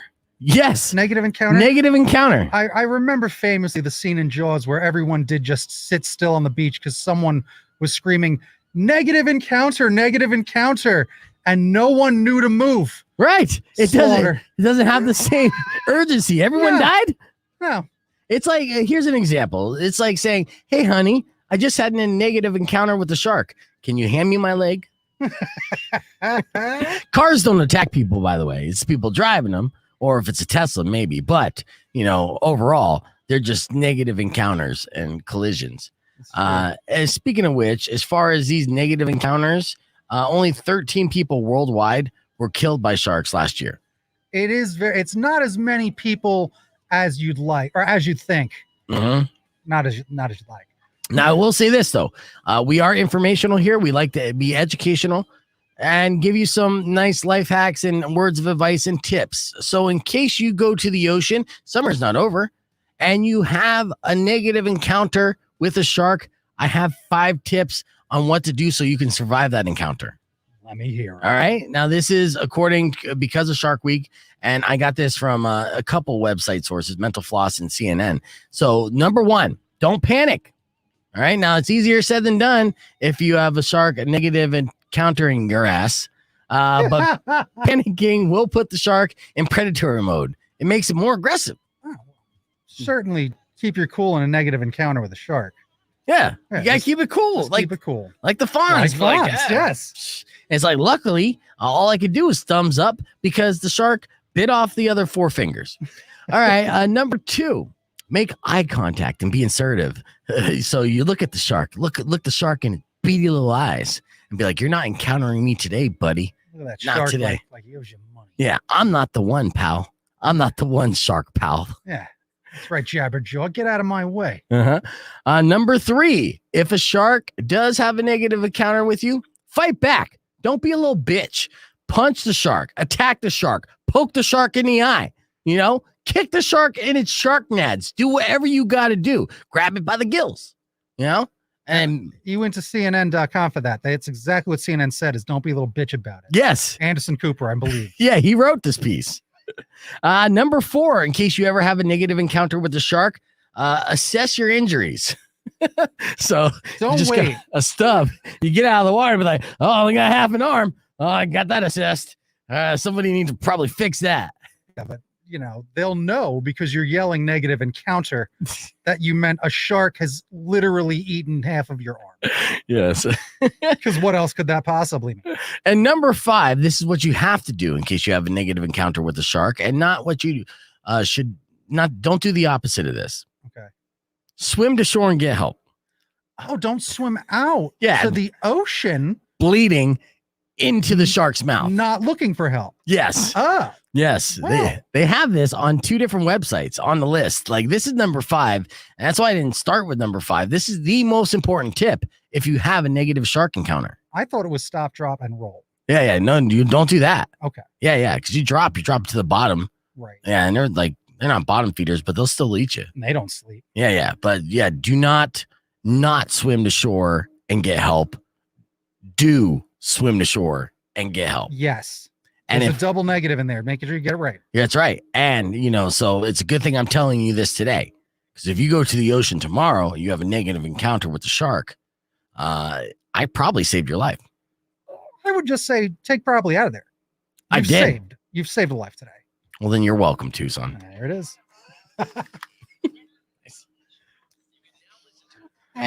There. Yeah, negative encounters with sharks. See, that was you beat that bit to death. That was great. Yeah. That was great. I had fun with that. Yeah. That was good. So, and I reversed it as far as how I had it in the show sheet. I wanted to start with the negative encounters and then flip it to the thing. So, yeah. Good call. My part. Yeah. Let's see. All right. We got the Herb. Shark nads. Kick him in the shark nads. Beat in the beak with a newspaper. There you go. Let's see where Herb is. I was to say. I mean, I'm sure you trust him. He's reliable. Oh, he's super reliable. He's a good dude for the most part. I'm just joking about for the most part. He's definitely a good dude. Yeah, so he'll be in, but I should know. I mean, he knows he's coming in at 9. He's going to come in a little early. It's 10, 15 minutes. Okay. So we got another segment here. Look at all the work. All the work. This is a lot of work. Yeah. You get to see all this stuff there on this live stream. I love it. But look at all that work. All these things. Got lots of things. Source all this stuff. Yeah. Like, that's a lot. It is. You know? Yeah. What is it? 4 hours? Well, there's 6? 2 pages. 4 7, hours. 8, 9, but 10. 4 hours. 4 hours. Nonstop making sure of that. That's really good. Mm-hmm. Oh, I could do a pop quiz. You know what? Pop quiz, hot shots. This is here for the stream. I don't know if I asked these questions or did I? Oh, you know what? I probably. Which ones? I did. Okay, I did. I had some of that. Sorry, now I'm just thinking out loud. Normally, what I do within a stream, and I've been doing it all week, is I ask different trivia questions and then have people comment. Yeah. Quickest answers. So do me a favor there, Powers. Yeah. Why don't you look up some trivia online and we'll do a pop quiz with people on the stream. See how quick they are to answer. Word for a subject? No. I mean, let's go top of your head, like whatever you decide. You are going to be the quiz master here, so you give the theme. It's up to your Google and fingers what you want. So yes, pop quiz, hot shot. That's funny, Mecca, and no. Hard no on that one. Hard no.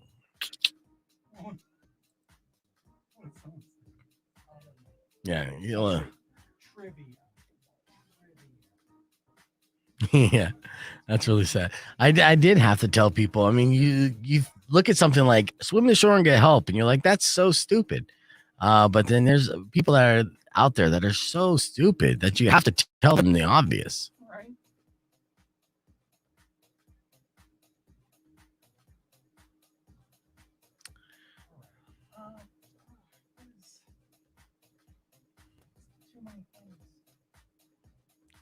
You got too many things?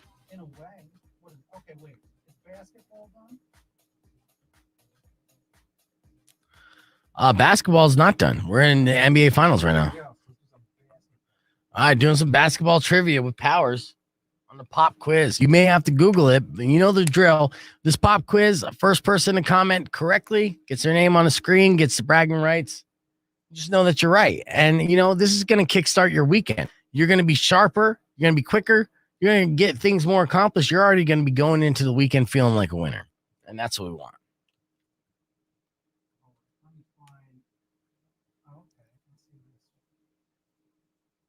I'll just go post a comment, right? That's how we're doing it. Yeah. Come on, work.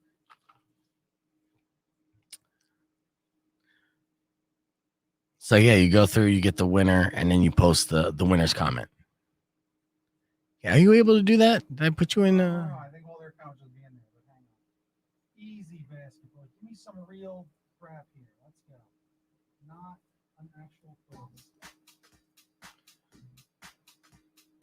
It's all about finding questions and answers. That's what I do. Right? Well, I just keep finding quizzes that they want me to take. Oh, I got some good news to share with you guys real quick. So let's say a dad in China. Dude, did you see the story about the dad in China who never stopped looking for his kidnapped son? No. His son got kidnapped in 1997. And he just found him 24 years later. And the DNA test proved that it was his son. And the photos of their reunion were going viral earlier this week. He was bawling like a baby, and rightfully so. But he never gave up on his son. And in China, it's a big deal, too, because, you know, the sons are more valuable. You know, usually before they lifted the restrictions, I think you were only allowed to have one kid. And since that was the case, the Chinese people valued boys over girls because it could carry on the family name. So that was good.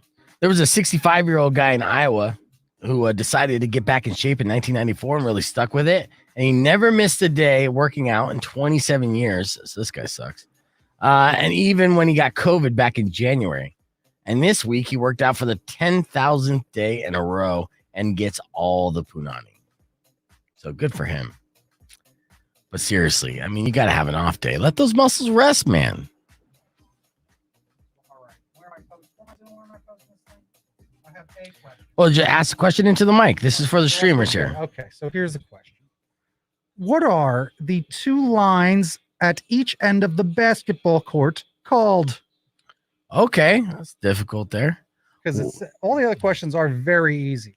So well, easy's good too. You should have warmed him up with the easy one and easy. hit him over the head. I bet this is easy. The two lines on each end of the basketball court. Yes. Okay. Taco Doc. Taco Doc. Where's my? Hang on a sec.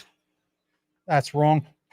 That is correct, sir. Baseline. Yes, of course you would know that. That's I was right. thinking foul line too, so baseline. There you go. Yep. The Todd. Well done. Good job. All right. Here's I mean, this is a game of speed. Okay. At this point, speed, greasy, fast.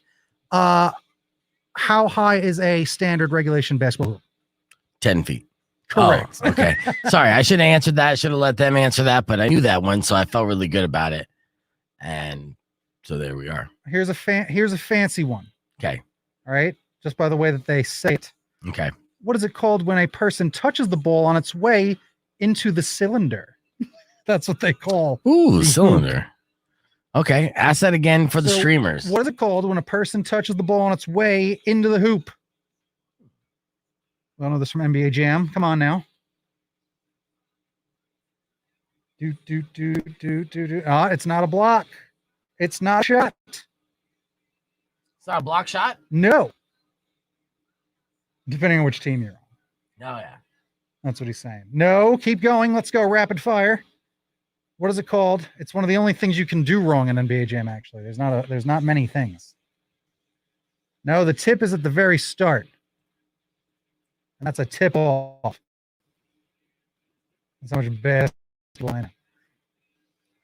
Okay, person touches the ball on its way into the hoop in certain situations. And goaltending? Goaltending. Oh, but the defender. You should have said the defender because I'm like. They said a person. But any person, if it was offensive, like DeAndre Ayton when he did the alley-oop. That's true. That would be an out. Oh, well, I would have taken several answers. I'm not a horrible tyrant. All right, that's an easy one. That's an easy one. At which point during that, I don't understand. What is it called when? All right, that's on a basketball trick. I don't even care. Let's do. We're gonna do some comic stuff trivia in a little bit. So we won't do that. We're gonna do TV trivia. 80s TV trivia. 80s. There we go. 80s TV trivia. 90s. Oh yeah, let's do 90s. I think that fits our demo a little bit better. Station. Okay. Okay, so Manny did have that one. There's a spoiler. I didn't know that. That was my bad, Manny. Yes, you say goaltending. All right. Well done. 90s TV trivia. Let's go. Yes. This one, I don't want to do that. That's a giveaway. Okay. What character got a spin-off from Beavis and Butthead? Oh, I know this one. It's one of my favorites. Yeah, it was a good show, actually. Yes. Who got a spin-off off Beavis and Butthead? I believe I asked that as a trivia question like a year or two ago. Really? Yeah, it's a good one. Taco Doc's got it. Yep. Taco Doc on my stream over here. So Taco Doc, which is the Todd on Twitch, and then Manny on YouTube, and Christina on Facebook. So I'm giving W's to all three of them, different streaming services. W's all around. Yeah, www.winner. All right, here's this one's interesting. I don't know if I would have known this, but I might have. I would have guessed this. Okay. How long in the season finale of Seinfeld? How long were Jerry and his friends sentenced to be in jail? Ooh, this is a good one because I can't think of that off the top of my head. I don't know that one, and I don't either. But I feel like I kind of did. Right. So I don't know. Let's see. How long in the season finale of Seinfeld? I tell you what I did, or were they sentenced to prison? I tell you what I did call. I knew that it wasn't forever. I knew that his Indian friend Baba, it wasn't Baba Ganoush. Was it Baba Ganoush? It's not Baba Ganoush. Oh, I don't know. Babu Bhat. Oh, Babu Bhat is his Indian friend. Very, very bad man, Jerry. I was like, the finale is going to involve him. I was like, he's coming back one day. Yes. And it was so fulfilling. Yes. To see Babu Bhatt come back. Was it 1 year? Man. Was it 1 year? It was 1 year. Ding, it ding, was. ding. All Yes. right. Yeah. Who got it? Jeff. Jeff, well done, Jeff. Yeah. That is People are excellent. also, I just want to address this real quick. You guys are saying King of the Hill is the Beavis and Butthead spinoff. That is not correct, even Yes. though Mike Judge did create that. And Hank is loosely based off the character Anderson. I mean, there's a lot of similarities there in the voice. You boys gotta stop whacking in my tool shed. Right, but it wasn't Anderson. It was Hank Hill. It's That's a right. completely different character, so not technically a spinoff. Nope. Did we say what it was? We said it was? Yeah, we said it was Daria. Yeah. But I mean, even after King we... of the Hill, good guess, though. Mhm. That's a good guess. Mhm. Where's my page here? All right, you got another one? I probably do. All right. This is one of Herb's my here. favorites. Cool. All right, good. What show did Claire Danes get her start on? Remember Claire Danes? I love this show. This show was such a big deal in my little classroom. I think it was like 8th grade. What was the big show that Claire Danes got her big? Was not Freaks and Geeks. That's a bit later. That's in your early 2000s, I believe. All right. I know what's his name got a lot of people got their start on Freaks and Geeks. A lot of people. I'm going to do this tease real quick. Mm-hmm.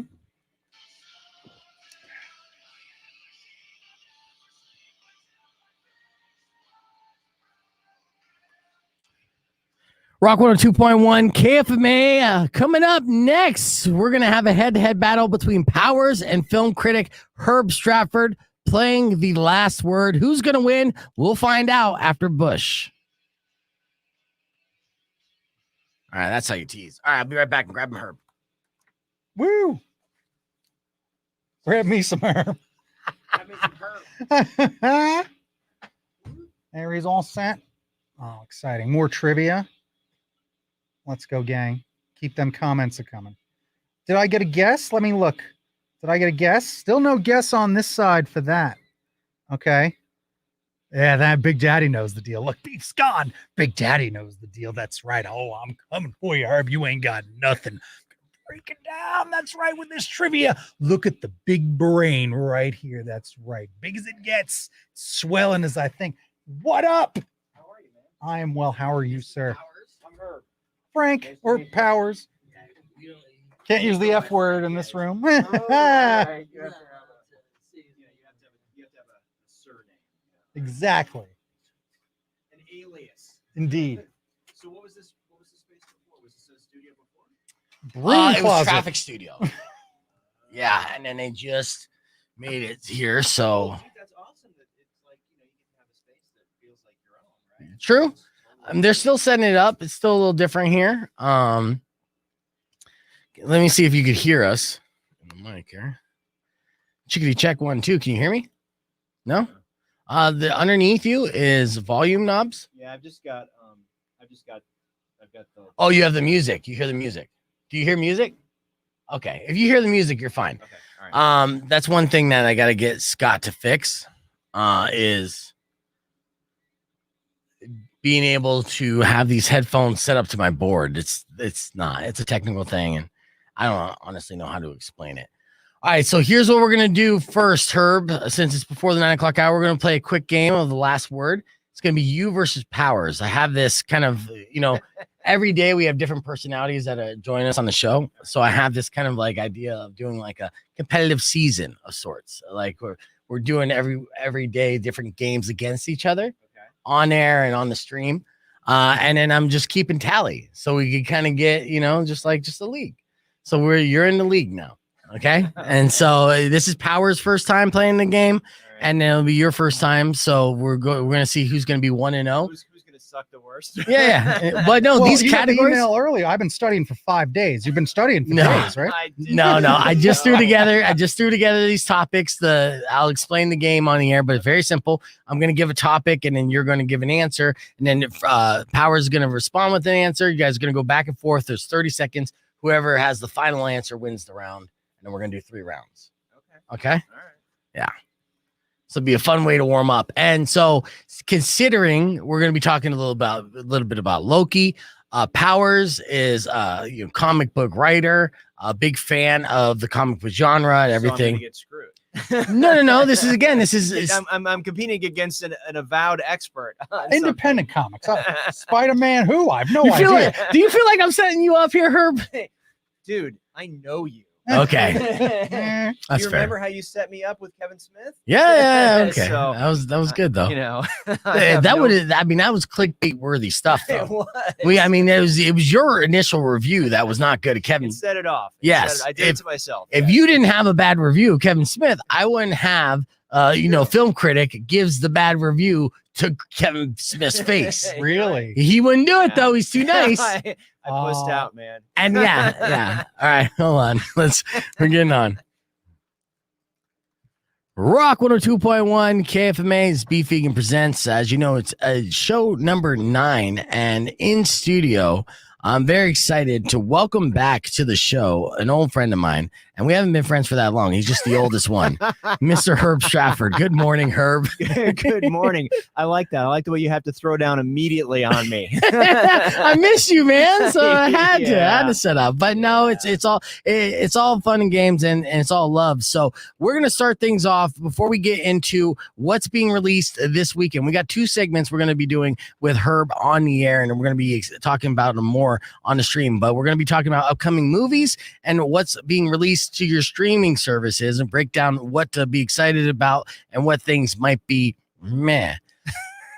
But before we do, we've been doing this all week long. I play a little game called The Last Word. So I have Powers versus Herb, and the way this game goes is I'm going to give a category, and we'll start with Herb, who just came in the studio, to give an answer to that. Powers must respond with another answer, and so on and so forth, back and forth. Whoever has the last answer at the end of the stream, or 30 seconds, will win the round. Okay, does that make sense to you guys? I think so. Any questions? Can I just talk for 29 straight seconds? I mean, there's strategies involved. So, I mean, we'll see as we continue to play The Last Word. I haven't necessarily came up with concrete rules on what you can't do. So if you feel like you got a way to cheat, then I guess if you want to be a heel, be a heel. All right, if you ain't cheating, you ain't trying. So considering, I wanted to keep it fair amongst both of you guys. So I wanted to keep it in the realm of movies and comic books. And that's what these themes are going to be. All right. So our first category, and I will go to you first, Herb, and I'll start it after I reveal it. It's name a Marvel movie. So we're going to start off with Marvel movie names, and 30 seconds on the clock. Herb, go. You're saying like Thor Dark World. Yes. Okay. Okay, so that's going to be your first one. All right, ready? On your mark, set, Herb, go. Thor Dark World. Okay. Doctor Strange. Okay.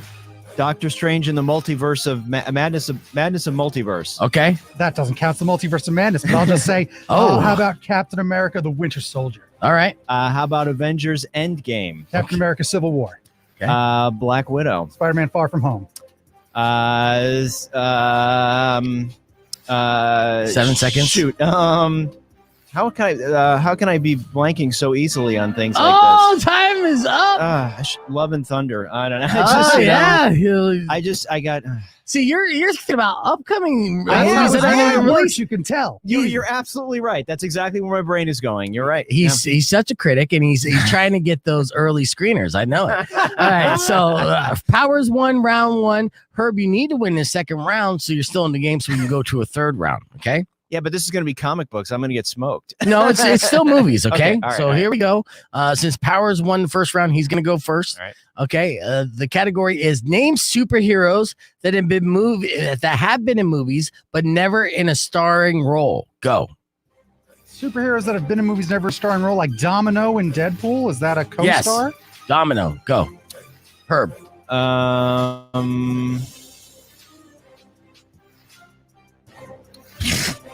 I'm failing miserably.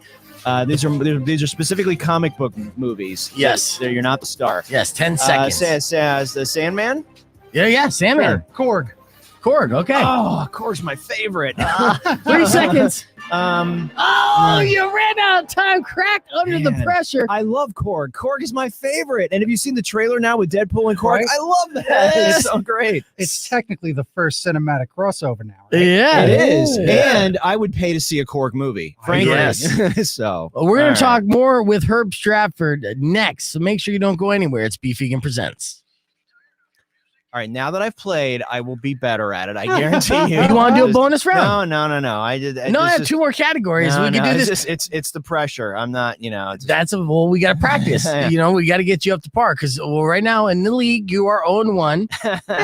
But I do have 2 more rounds that I would love to just play. I don't want to be humiliated 2 more times. No, it's not humiliation. Nobody looks at it like that, Herb.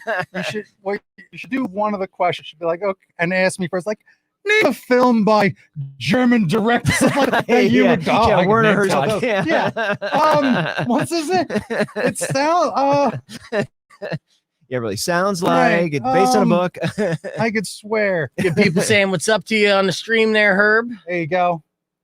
You're getting love. Big Daddy Tucson love you. All right, good. Absolutely. Good to hear. Nobody judges you on this game is great because it's easy, but the pressure and it's funny. You get these kind of weird answers. I do want to do at least one more round with you, Herb. I know you got this. Now that we got the nerves out of the way, it's like when I sit down at a poker table when I'm doing a tournament. First couple hands, my heart's going like a mile a minute, right? All right, I'll try one more. But then I calm down. You got this. You got this. I believe in you. All right? All right, I'll try it. You got this. Come on, this is up your alley. Something like that because there's people on the radio listening, come on, you're what are you doing? I love either one that said Avengers. The Avengers. Right. And that's the beauty about this game and some of the games I've been playing and even just doing the silly trivia and putting 30 seconds. And the questions are so stupid. They're literally addition questions, right? And people are getting the answer wrong on something like a 9 + 12. Yup. Right? But it's the pressure. It's just like when you're sitting at home watching Jeopardy and you're like, I know the answer to that thing. But if you're sitting in a studio with the lights and everything, you're like, That's totally get it. Yeah. Think on your feet like that. It is. Yeah. No. And you're out of your element. You know what I mean? You're standing at a podium with a buzzer. And, totally. People do that on Jeopardy. They'll practice at home in that they'll do that so that they are prepared. And that's probably who's successful because it's not just about knowledge. It's about all those Some of it's other the timer things. on the button because if you do it too early, you get they lock you out too, right? They lock you out for like a 0.2 second. And then if you do it this many, it adds up. It's nuts. Oh, really? Yeah. And it'll be I think it only max out a second, but wow. Yeah. It's that's an interesting rule you don't realize. Yeah. Yeah. No, not at all. It is the trigger finger that can get it. So interesting.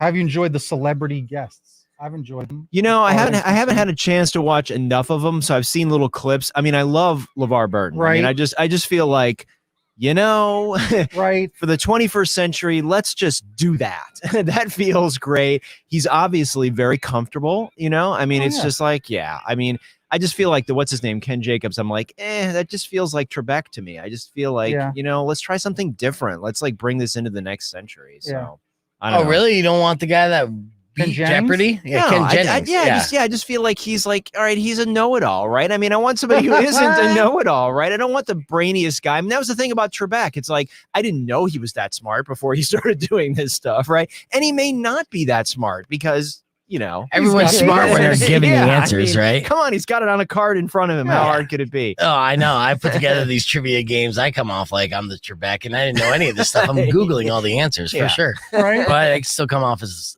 somewhat smart. It's the times that when Trebek just goes, "Come on, guys," right before he reveals the answer. It's like, all right. He just rolls his eyes. He's like, "Oh, are you people stupid or what?" No, I do like Ken Jennings though for the idea of I always thought that's the natural thing that should happen. It is, but I think that he got another game show.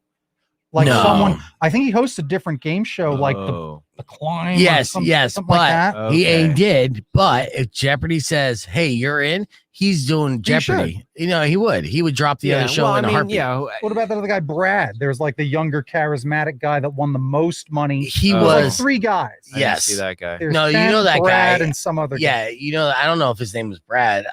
But yeah, he was basically a gambler. His name was James. Okay. And he he rocked the boat in Jeopardy because his strategy was going for Chaos. the big money items first. Oh. So a lot of people for decades would start with like 100, but he would start at 500 or 1,000. And he would rack up those points quickly, and he knew the answers too. That was part of it. But because he was a gambler, And he was not always scared. double jeopardy. Yes. Yeah. No Oh, matter yes. what. Yeah. True. Yeah. Every time. That's why sometimes he was the biggest Earner. one-day winner, Biggest biggest earner. earner. Yep. Like that's what it's fascinating. Jennings had the longest run. Yeah, because he lasted like a month or something. Yeah. No, I mean, I he thought was Ken on- Jennings was 72 days.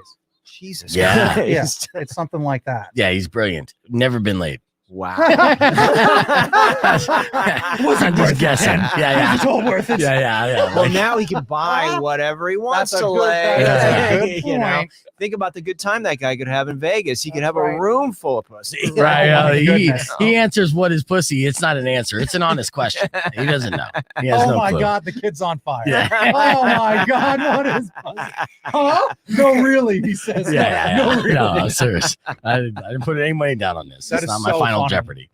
That is so funny. So I have a signed picture of Alex Trebek hanging up, Do you really? and he signs it Alex Trebek with a question mark. Really? Yep, that's She's got on a sense of brand. humor, man. That's on brand. Oh, that's awesome. I love it. I love it. That's Alex like Trebek does have a sense of humor. He was hilarious. that's like second only to Mark Hamill, who always just writes the funniest shit when he Doesn't he? signs stuff. Oh my god. Collector cards. Oh yeah. Oh my Stuff God. is hysterical. He's a good sport. Oh my and god. now it's beyond being a sport. Now he's a legend again. Yeah. Because for a while you had to be a good sport. Like Yeah, you're like, had oh, to. I guess I'm Luke Skywalker and I can't get a job. And you'll never see me again. Right. And or now I'm the it's voice like- of like Joker or whatever. Right. Yeah. Which yeah. is it. And Chucky now. Yeah, Yeah. that's right. Isn't that cool? That's right. Like, and Skeletor, Uh-huh. I think he just got. Yeah. Yeah. In he in the in new the in the He-Man new Skeletor? in the Yeah, new and yeah, Kevin which I haven't Conroy? seen yet, but I'm excited. the trailer looks pretty great. It's the voice. It's the cartoon that Kevin Yeah. Smith. Yeah, is, yeah. That's doing that. insane. But Like, it's way to totally- go, Mark Hamill. But totally worth a reboot. I mean, oh my god, that stuff And is not here's the fun thing about it, because it's not a reboot. Yeah, It's yeah. the next day. Thank you. Yeah. That's what the guy that directed Godzilla Kong, right? Oh, yeah, Godzilla yeah. vs. Kong. Yeah. 2 days after that came out, he goes, I want to do Thundercats. And he said he said, and that's been in limbo for years. Yeah. Oh I yeah. love Lionel. Lionel was my dude. I love Thundercats. It's my favorite thing. And that's the thing, is that he said after doing Hollow Earth, I now know I could direct this. I couldn't fathom it before. Yeah. But Yeah. now he's like, I can make a completely animated thing. I can wrap my brain around yeah. it now. and, Yeah. and they're good. And he goes, and he said, I don't want to change anything. I want them to look like the Thundercats. Good. Because you know what I think was also some of the thing? Cats that came out. Yeah. The thing that always stopped Thundercats, they always were going to make them look like cats. Uh-huh. They added tails sometimes. Yeah. They did all this terrible stuff. Cats comes out, and I think they're just like, oh, let's make them look like people. Like, let's make this. Let's go ahead with it. Like as people. Yeah. Right? With buttholes. Yeah. With How funny is that? The butthole The cut. butthole cut. Get it done. Yeah. Oh my gosh. We demand that It's cut. ridiculous. Just ridiculous. So funny. So funny. Yeah. Oh, I love you, Har. This is a good time. Yeah. Absolutely, man.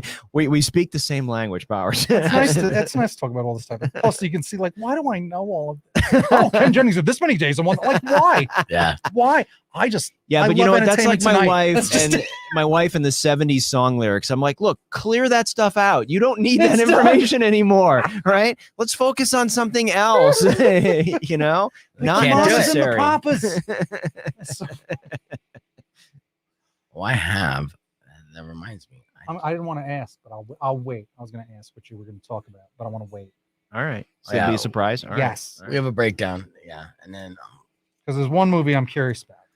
the one thing I'm not going to do this time that I normally do on the stream, and streamers that made the jump know this, is I play the trailer Oh yeah. while I do that, but I fear that it would make our audio glitchy both on air and on the stream. Yeah. Well, you can. The ways it's all set up. But I did actually get sound bites downloaded for I have Nicolas Cage talking about Pig. Oh, I perfect. have a quick little clip Okay. from Pig. Okay. And I also have, I think this is, I have Porky Pig rapping for the Space Jam. And I think I can actually I'm going to get a little quick soundbite of Anthony Bourdain while I'm at it. Oh yeah, if you can, that's great. Yeah. if it naturally happens, I have this whole thing about Porky Pig. It naturally happens. Don't force it. I'm not going to force it, but I have this whole thing about Porky Pig. That's the funniest thing on earth. I mean, you're selling it there. I mean, that's a big better than 10 Super Bowls. Judge Fee sells. Okay. Yeah. All right, we'll see the funniest thing. I mean, that's a good tease. It's not. It's funny. It's interesting, or life changing. I think ironically quirky. Ironically. Well, I just watched something last night that I was going to add to our list. It's that movie Gunpowder Milkshake on Netflix. So it's basically women hit men, hit women. Hit women. Wait, don't. Did you dig it? It's kind of a hot mess. Okay. Mm-hmm. It's got a great cast. There's all kinds of great people in it, but yeah, not so much. Yeah, nothing too fancy. Nothing to write home about now. Right. How'd you feel about Army of the Dead? Oh man, I dug it. Yeah, it's awesome. And then I got to do a junket with what's his name? Batista or Snyder? The director. Oh yeah, Zack Snyder. Zach. Yeah. And he was super cool. Yeah. So, I was like, and it made me appreciate him more because you just read stuff about people for so long, and you're just like, I wonder what that dude's like. And he was totally cool. It was him and his wife, Deborah, because she does all this. She's a producer and does a bunch of stuff with him. And they were just like super cool people. And I mean, and now they've got that other one, right? They've got the prequel. You know about that, right? What? The prequel to Army of the Dead. Oh, really? Yeah. Comes out on Netflix, I think in August. And it's basically setting up that gang, right? Who they get together to go do the heist. It's like the first time they did something together. And then Netflix is doing like an animated series around that gang. So they're all in. Oh, they went franchise. So you saying, did he film them both at the same time? And I think it's the same did. cast? Wow. So Batista was returning, everything else? Yeah. Oh, that's good. That's good news. I think it was like, they were kind of like, we got something here. Let's just, you want to do another story? And I think he was like, I got it. Nice. You know what's funny about Batista, and Powers to get this because he's a big wrestling fan, but Batista loves to separate himself and shit on The Rock and John Cena because Batista looks at himself as Meryl Streep. He's like, I know. He is the thespian of all thespians. So funny. And he just like The Rock. I mean, yeah, he's a likable guy, but he doesn't act. No, you are totally right. He's actor. like got the skull. He's like, he's like doing Hamlet. He takes this shit super seriously. He does take it serious. And The Rock, I mean, I'm sorry, but every time I see The Rock, I'm just like, oh, fuck. Jungle Cruise, are you kidding me? What the fuck is going on here, right? Are you kidding me? And then I'm like, Mary Poppins, I'm like, honestly, really, this is what you're gonna do. You're gonna go from working with your husband in A Quiet Place Part 2, which honestly was very good. Yes. And you're gonna do this garbage based on a Disney ride. I mean, come on. I know. And The Rock is like, oh, I'm doing all these movies and I'm like Mr. Superstar. And it's like, oh man, you are what's wrong with Hollywood. I'm sorry. It will $23.5 million. Yeah, no, paid. How much? $23.5 million for Jungle. Yeah, I don't know if it was for Jungle for something recently. Something last year is the highest paid. I was looking up yesterday. He's always the highest paid. Yep. Over the last few years. And I get it. I mean, I know he'll open films, and I know it's international. I get that, but I'm just like, you know what? When Cruise was getting that money, or Harrison Ford, or whatever, I'm like, yep, I get it. I'm just like, man, we are appealing to the lowest common denominator at this point. I don't mean that any shaming at wrestling people or anything, but I'm just like, I don't think the guy is an actor. I think he's just playing himself. Every role he's ever doing, he's just The Rock. Every single role. In a dirty shirt. It's tan. Yes. Tan pants usually. And he's going through some he's sweaty. Sweating a lot. You'll see the eyebrow. Guaranteed. It's a cameo for the eyebrow. Yeah, the eyebrow gets separate billing. Yeah. All right, 15 seconds on the radio. Let's keep it clean. Keep it clean. Yes, That's right. I know. You've Sorry, been dropping those F bombs. I was getting a little rough. Sorry. Max butt tucker. Pucker. Like, ooh. I'm not used to this language from Herb Stratford. Yeah. Rock 102.1 KFMA, and welcome back to the show. It's Friday mornings. That means a film critic extraordinaire, Herb Stratford, joins the show to talk about what's being released. And now that we have people going to movie theaters again, it's a big deal. So welcome, Herb. Welcome back to the show. Thank you. Nice to be here. Yeah. Now, okay, we're going to talk about new movies being released first, and then we'll take a break and do the what's coming to the streaming services. And now that, of course, Black Widow just had a huge release, did well, not only in the theaters, but on demand. And Disney head honchos were saying that, and a lot of movie execs were saying they were keeping a close eye on how to do this dual release post-pandemic to see if it would work, and it would actually make them decide whether or not to continue with the model in the future. And it did work. It was overwhelmingly successful for the company. So they say, we're going to stick with it. So not only are you going to see these big blockbusters in theaters, but you'll be able to get them on demand on services like Disney Plus too, right? Yeah, and I mean, also you're going to see stuff happen in a much shorter window, because it used to be a 90-day window between the exhibitors would have a 90-day window, and you know, it could not stream, it could not be pay-per-view, anything before 90 days. That's been officially sort of shortened to 45 at the long end, right? And I mean, that doesn't even mean that, because Zola, which you guys may or may not have heard about, of course, that's the Riley Keough movie, which is amazing. That is now available to stream. Is it? Where? Yeah. And on like, you know, iTunes or whatever. So they shortened the window even more. And so, you know, you're going to see certain titles are going to be negotiated that way, and you're going to have a much smaller window. But you're right. Black Widow, you know, killed it, and that was very successful. And actually just this week, Paramount debuted the streaming of A Quiet Place Part 2, which was inside of, it may be that 45 days. I don't know. I have to look at the calendar, but I mean, it's just it's demonstrative of the fact that if you want to see it big, absolutely go do it for sure. You know, you want to be on the buzz. You don't want to be like avoiding social media, so you don't worry about spoilers. But you know what? If you're not comfortable, it's coming a lot sooner, and that's cool. Yeah, and for like an example with Black Widow, which was same day, you know, the argument is you're going to spend the same amount of money at the movie theater as you would if you rented it. Well, my mom wanted to, you know, own Black Widow on my Disney Plus account. She shares my account, and she asked if she could do it. And I'm like, sure, do it. It was $30. Yeah. So that argument of spending the same amount of money is kind of on par if you're bringing your family. But if you were planning to see it by yourself, oh, you're going to be saving money by going to the theater. Yeah. That's for sure. Yeah, no, you are. And I mean, you're right, though. It's like if there's a family of 4, or, you know, even a couple, whatever, it's $20, you know, plus, you know, the concessions or whatever. Yeah, I mean, it's worth it. And I think that's a good price point. I mean, certainly it'd be nicer as a consumer to see it a little bit lower. But I mean, the value is, you know, they're going to lose money. Yeah. You know, so, you know, and I'm glad that you mentioned Zola, and you made my weekend, because I'm watching that this weekend. It's about this Twitter thread. It is absolutely crazy. I suggest, Powers, when you're off the air, to check out that trailer, because you're going to want to watch it too. All right, what's coming out this week?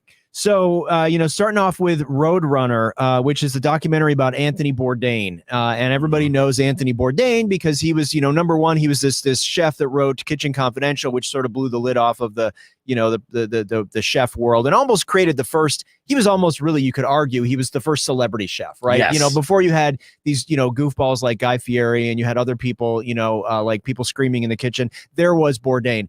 Bourdain then transitioned into being sort of a cultural host. And he started with these shows where he was sort of traveling around the world on CNN, and, you know, meeting people and introducing people to cultures through their food. And really fascinating life story. He sadly took his life, and in 2018. And this documentary is by Morgan Neville, who gave us 20 Feet from Stardom, and then Won't You Be My Neighbor, won the Academy Award for 20 Feet from Stardom. So he's a great filmmaker. And this is he looked at, I think they said 10,000 hours of Bourdain footage. Wow. Because he never actually interviewed Bourdain. Bourdain was dead by the time he started making this film. So they go through the history of Bourdain, and it's really fascinating because he's lived several lives. Like, he was this chef, then he was this author, then he was this host, you know, went through different relationships, had a child. At the end, he sort of got screwed over by Asia Argento, the actress, who sort of kind of broke his heart and might have led to what he did to himself. That's crazy too. Yeah. Just hearing that, and that's kind of been like the takeaway from this, is you're going to watch this documentary and you're going to hate her because she effectively maybe been the final straw for him to be like, I'm done. Yeah. Yeah. And she did not talk to Morgan, the director, on camera for obvious reasons, but a lot of his friends and colleagues did. And it's very interesting to see. It's still raw to these folks. And so when you're watching these interviews, they're going through all the stages of grief. You know, they're angry, they're sad, they're depressed, they're whatever, because they're still so unhappy with the fact that he was taken from us. And when you watch the legacy of this guy, he really was a remarkable human being. And you just think to yourself, wow, even somebody that looks like They got it all. As you know, again, you hear this over and over again, right? Right. You got to check in with them. I'll tell you this. They also do a deep fake of his voice throughout. So he's narrating this film somehow, and actually have a small clip. This is not Anthony Bourdain. You were successful, and I'm successful, and I'm wondering, are you happy? Isn't that crazy? So they're deep faking everything now. Yeah, and it's interesting. It just came out in the last day or two, and they'd sort of dodged the bullet on it. And I think it's important to bring up that this is going on because we're all used to the deep fake Tom Cruise doing whatever.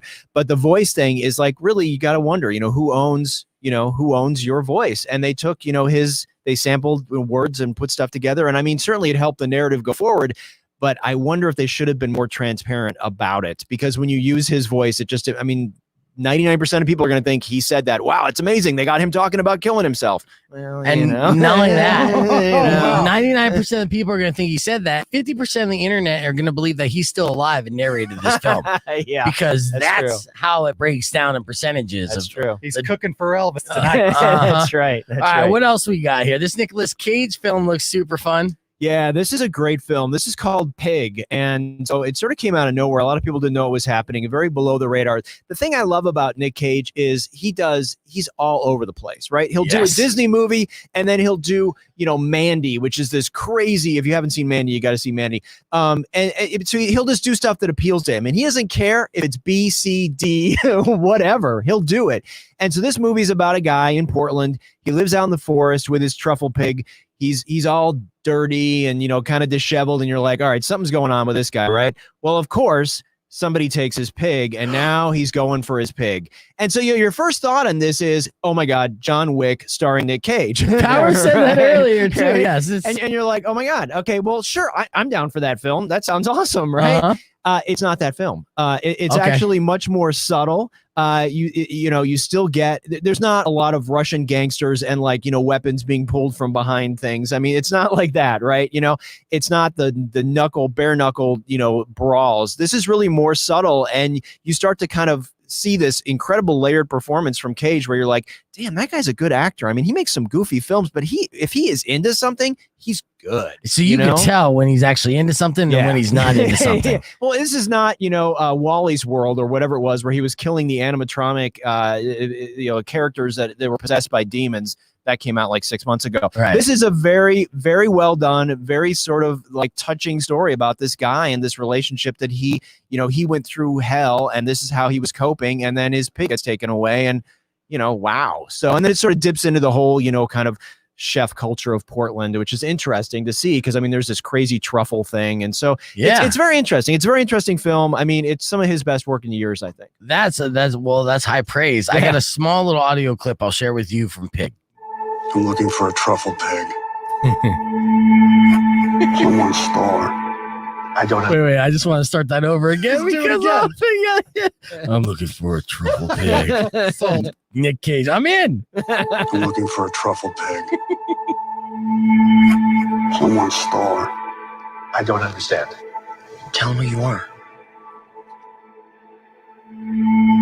You made the right choice being out there in the woods. There's nothing here for you anymore. There's really nothing here for most of us. Buy yourself a new pig. Buy yourself a new pig. Oh man, he's like better than Schwarzenegger with his one-liners. It's amazing. No can do, amigo. So Pig, and on Rotten Tomatoes, the early reviews, people are loving this. Oh yeah, no, people are just going nuts for it. So it's definitely something. But again, it's not an action film. You know what I mean? Yeah. Like, don't go in thinking you're going to get a Transformers, kind of car chase or something. This is a very subtle, understated. There is a little bit of violence, but it's not crazy. Okay. Well, let's talk about one more here on the air real quick before we take a quick break and then come back with what's streaming. And let's do Space Jam: New Legacy, because I have not been seeing great things about this one. This is what I'm here for. Right. This is what I was hoping he was going to talk about. Tell me all about Space Jam. Powers, I hate to be that guy, man. But I just first of all, when it was announced, I'm kind of like, wait, what? Who? Why? Right. You know what I mean? I'm kind of like, I don't understand why we need another Space Jam. That was 25 years ago. And you know what? And I am all in for Jordan. I flew to Chicago to watch Jordan play. I mean, I was a Jordan guy. I've got all that stuff. I was a fan. F-A-N. And so I'm kind of like, okay, LeBron, you're great in the movies that I've seen you in. You're great comic relief, you know, and like the train wreck. I mean, it just awesome. I love you. You're great. Yes. But I'm just like, do we really need to revisit this world? And the first one, when you look back at it again now, 25 years later, you're kind of like, oh, this is kind of like a corporate-y kind of, you know, douchey kind of film, right? You know what I mean? The whole premise is kind of like goofy. And you're like, you know, I mean, I prefer my Jessica Rabbit. You know what I mean? I'm like, I want to that world. Saying goofy, saying Jessica Rabbit. You're in the right. It's Warner Brothers. That's true. I know. Stop breaking my heart. Keep going. That's true. So it's just, you know, I mean, about half the movie is the actual basketball game. So that's fine. But, you know, I think what's sort of offensive is it's just the shrill kind of, you know, dipping into the archive. Like, oh, you know, this is our IP, so we're going to trot this out. You know what I mean? Like, here's our IP, you know, here's whatever movie. We're going to somehow wrap that in so we can, you know, sell a Funko doll. You know what I mean? I was gonna say, they got all the sprites from Ready Player One and just hit play. Yeah, exactly. Yeah. You know, and Ready Player One was more engaging to me because it was like that sense of discovery. You're like, oh, what's in the background? Freeze it. You know what I mean? You're like, oh my God, cool. Look at that. This, you're like, really? And they have cringe moments too. I'll play a quick clip of Porky Pig, my spirit animal. I'm just trying to talk, rapping. So What up? It's Porky Pig. They call me P-double-L-G. Step to me, he don't want no trouble. I was famous before the internet. Since 1935, I've been getting respect. This pig is lit. I'm super lit. that's all I could do. That's all. Yeah, you know. I just, that goes on for 7 minutes now. I just feel like, you know, there's some things that should be somewhat sacred. And I just, you know, it's like I get, it feels weird when you see like, you know, 30s characters trying to be cool by rapping. It's like, act your age, dude. You know what I mean? You're 112 for God's sake.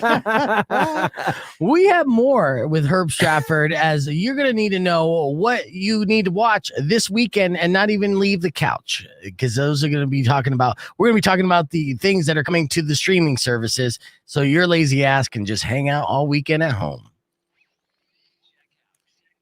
Mess up that tease, but that's okay. We're gonna, you know, I'm working on my teases. Hey man, this is the day 9, right? I'm working on it's the muscle memory, Herb. I got to get my muscle memory back and everything else. Are you on the same board and everything? Well, no, it's a smaller, more generic version of it. Okay. Yeah. So, and there's some things, but but it's just you. You know what I mean? Yeah. Right? I mean, that's the other thing. You're producing and hosting, so that's you know. True. Well, I mean, that's why I have the guest lineup. In fact, actually, there's 10 of us that are part of this experiment in this show. Okay. And Empowers comes in every Friday as well.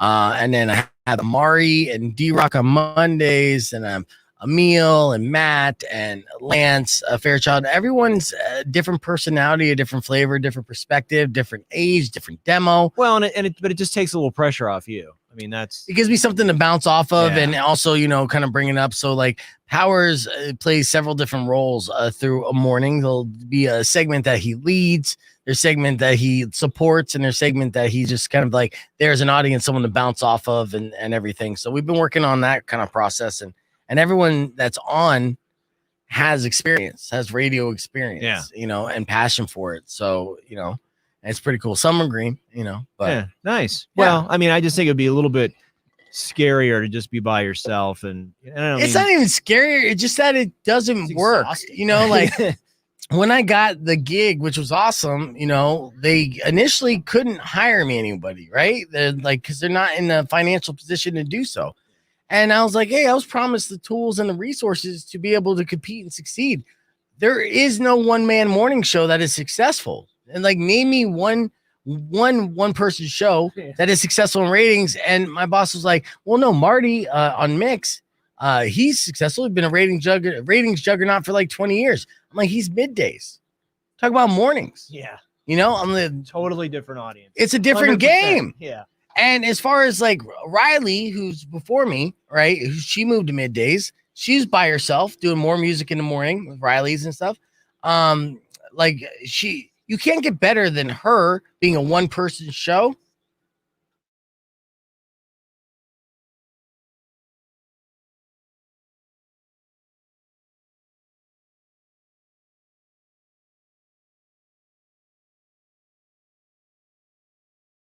let's continue to talk about these films. And I know people are commenting, "Hey, I couldn't hear you." Yeah, you couldn't. Yeah, this is correct. You couldn't hear me. All right. So there's a Melissa McCarthy film. Is that what I'm seeing here? No, that's McCartney. Paul McCartney. Paul McCartney. Okay. Yeah. Oh no, this is the streaming stuff. Yeah. So we're talking about that next. Yeah. So good. We covered the movies. Yeah, Awesome. we did. Yeah, I mean, there was 1, 2, 3, 4, 5 other movies that we could have talked about, but they're not worth it. Yeah, and that's good. You know, so I want to give you let's talk about the most high profile, most worthy of discussion films, because there's always crap. And that works out perfectly here because, our segments have to be a little shorter on air anyways. Yeah. But, in future reference, if there's stuff that's so bad we want to talk about, well, it's so bad we have to talk about it on the air. But yeah, no, for sure. For the stream and stuff. And there's also like genre stuff. Like there's always new horror movies that we can talk about. So if something rises, to the occasion of being talked about, that's good. So I might, the only thing that would make me lean against talking about horror movies so much is that this station now is so male demoed, leaning towards the male audience. I honestly feel like the horror genre is a female dominated genre. Like women love horror movies. Oh, they do. So, you're right. I mean, I think the audience, if you looked at an audience demographic, I think you're probably right. It probably would skew pretty heavily female. Mm-hmm. They just love being scared. Yeah. But as soon as like start following them, all of a sudden they're not big fans of being scared. Driving your car. Yeah. All of a sudden it's not fun anymore. Yeah. Like, make up your mind, man. I have All a the same. question for you. All right. Like a movie expert guy has been doing this for a long time, right? Paying attention to this, right? Yeah. Do they make movies these days like they used to? And by that I mean Billy Madison, Ace Ventura, Tommy Boy. Here's an up and coming comedian, and it's just a movie, and it's not special effects, and it's not, like sometimes John Cena's like in Cock Blockers, I guess, or it's like supposed to be like a comedy, but I don't see anything coming out like that anymore. Like what's like that these days? Well, I think what's happened is that territory, for a while they were relying on Lorne Michaels to sort of be the guy that produced anybody that came out of SNL, right? So all those movies are produced by Lorne, right? Yeah. And then now it seems like, that hit factory kind of idea of somebody being the seal of approval or whatever is really Judd Apatow. Right. Yeah. And so Apatow is the one who, if you go back, and it's funny, I just watched Superbad again because I hadn't seen it in a couple of years. Right. A week ago. And it's just like, oh my God, that movie, McLovin, and I mean, so incorrect, right? So incredibly incorrect. That's the other thing I was saying. Like 2000 and what? When was that? 2000. It wasn't that long ago. It was late aughts, early 2000s. Right. Yeah. Everything was so offensive right then. Oh my God. That's when It's Always Sunny is doing blackface and nobody cares. Like that's when like Borat happens. Like so much stuff. It's only a decade ago. Yeah. Insane. And what's crazy is so just recently on HBO, they put the 40-Year-Old Virgin and This Is 40 on, right? Yeah. And then since This Is 40 went back on HBO, there started to be blowback basically talking about how This Is 40 didn't age well. Yeah. And they're, so they were kind of getting offended by this and almost trying to cancel a movie that literally came out in 2012. And, and honestly, it's so different. Look how quickly it got different. 40-Year-Old Virgin is incredibly incorrect, right? You know what I mean? Like, how I know you're gay? I mean, there's so many things that are just really, really, really funny. And it's like, and you're kind of like, oh, in the lens of today, you're like, huh, okay. I wonder if that could have been made today, right? But so to answer your question, I feel like, Apatow is the guy who's sort of breaking people, right? You know what I mean? And so he's like one of the only guys that seems to have any street cred. And I don't know if that's because like, the Wayans brothers aren't making, parody movies anymore, or, you know what I mean? Like, I don't know. Yeah. It seems like you're right. The field has narrowed. And I don't know if that's because the average movie cost is so much that people are afraid to take the risk on someone, where before you could just knock off a Billy Madison for, 10 million or something, and who cares? But if the average film is like 75 million now, you're like, I'm not taking a chance on one of these guys unless I've got Judd's seal of approval and it's Amy Schumer. You know what I mean? And she's got a Comedy Central show and all these other things that backed you up. She's got 1 million followers on Twitter, or, you know what I mean?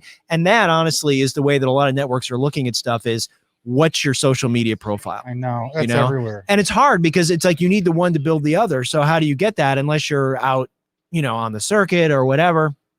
So I think we're missing a lot of opportunities, and I sort of hope the streamers will pick up that slack and try and find a way to put smaller dollar values, into projects and greenlight them. Yeah, you hope, because you're watching how many people are like blowing their wads, like we're Quibi, we're gonna bring back Reno 911. Gone. Yeah. So like, people are trying to bring a thing back or use all the fandoms of other things, but I'm like, the Reno 911 fandom's not big enough to launch your platform. No. You know, and you've watched a bunch of people cash in. Murphy Brown came and went. Like a few things that like, oh, I'm surprised that. Wait, it already even happened. It's gone. Yeah. Like the reboots, the long continuations. It is surprising because, I mean, they're trying to get you to look in every direction you can. Oh yeah, well, and there's such a competitive market. I mean, every single streamer is just like, I mean, you know, how much money they spend on that Friends reunion. You know, I know. I mean, it Tons. was crazy. Yeah. And it was fun to watch. I mean, I was like, oh, okay. But I mean, I go back and I try and watch an episode of Friends or Seinfeld or any of that stuff. And I'm like, I'm good. You know what I mean? I can watch Arrested Development again. Yeah. the first couple seasons. Right. Yeah. Not that last one. But you know, it's like, it's funny how some of that stuff just does not age, but that nostalgia factor is just, I mean, I always love to talk about with Joss Whedon before he got into all of his current trouble about rebooting Firefly. Right. You know, and I loved that show. And I'm like, oh, you know, Fox just really screwed up by canceling that. But it's like, you know, all those characters. I mean, Nathan Fillion is, as my wife and I call him, you know, fat Nathan Fillion. He's not, you know, he's not the same guy anymore. And all those people are not, you know, they're not going to go back and do a goofy show on Fox. I mean, they're, you know, they're like stars. Don't. Yeah. Leave something to be precious because I'm sorry, a lot of times you're right. You don't get My Little Pony reboots every time. You Right. don't get Friendship is Magic every time. That's You right. don't. You're absolutely right. And that's why I wish that the Transformers would stop. Please stop the Transformers movies. The Ninja Turtles. Well, they messed up the Ninja They're Turtles. starting out all again though, and I think That's who what got it? Who cartoon. got it, Seth though? It's someone Rogen. good. Somebody- Seth Rogen. Yeah, got it. Seth. Yeah. That might be interesting. Yeah, no, they'll keep it stonerific and kind of Right? stick.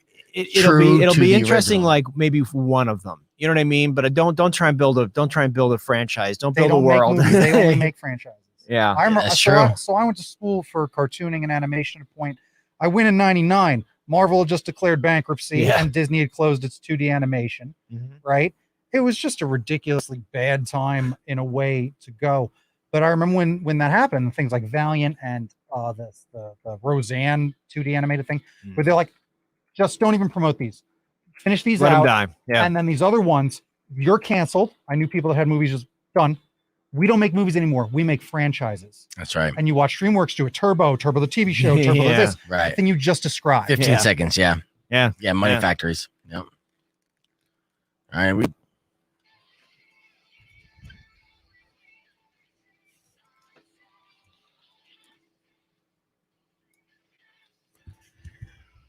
Rock 102.1 KFMA's Beef Vegan presents. Got Herb Stratford, a film and television critic, here with us, and and hanging out with Powers and myself. And we got so much content that we do on Fridays with Herb. We had to break it up into two segments because we have films going back to studios, but of course, streaming is still the number one source of entertainment for most of us. So we need to know what to watch this weekend on these streaming services. What do you got for us, Herb?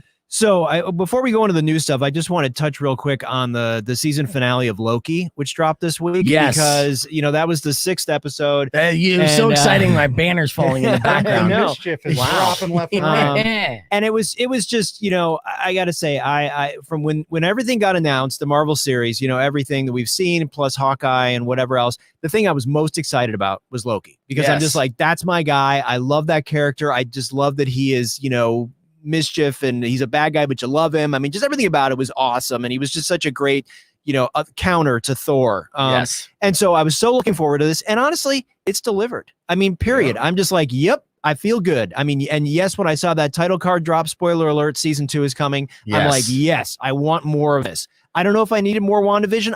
I dug WandaVision. I loved WandaVision. I loved it. I don't know if you could go anywhere else with it. I think it's done. It's a closed story. Good setup. 23 Emmy nominations WandaVision got, by the way. Yeah.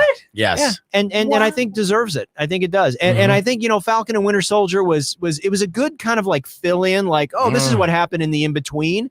But I wasn't like, oh my God, I love it. Loki, I'm like, when is the next episode? I cannot wait for the next episode. And I'm with you on that with Loki. Loki was beautiful, like any Marvel film. Like the visuals of the entire series was that of a comic book. It, tapped into Thor a little bit. So they executed on that. It was very weird that Loki fell in love with himself, which So Yes. brilliant. yes, and then like makes out. Spoiler alert, makes out with himself, which is essentially like watching a guy in the bathroom doing the deed.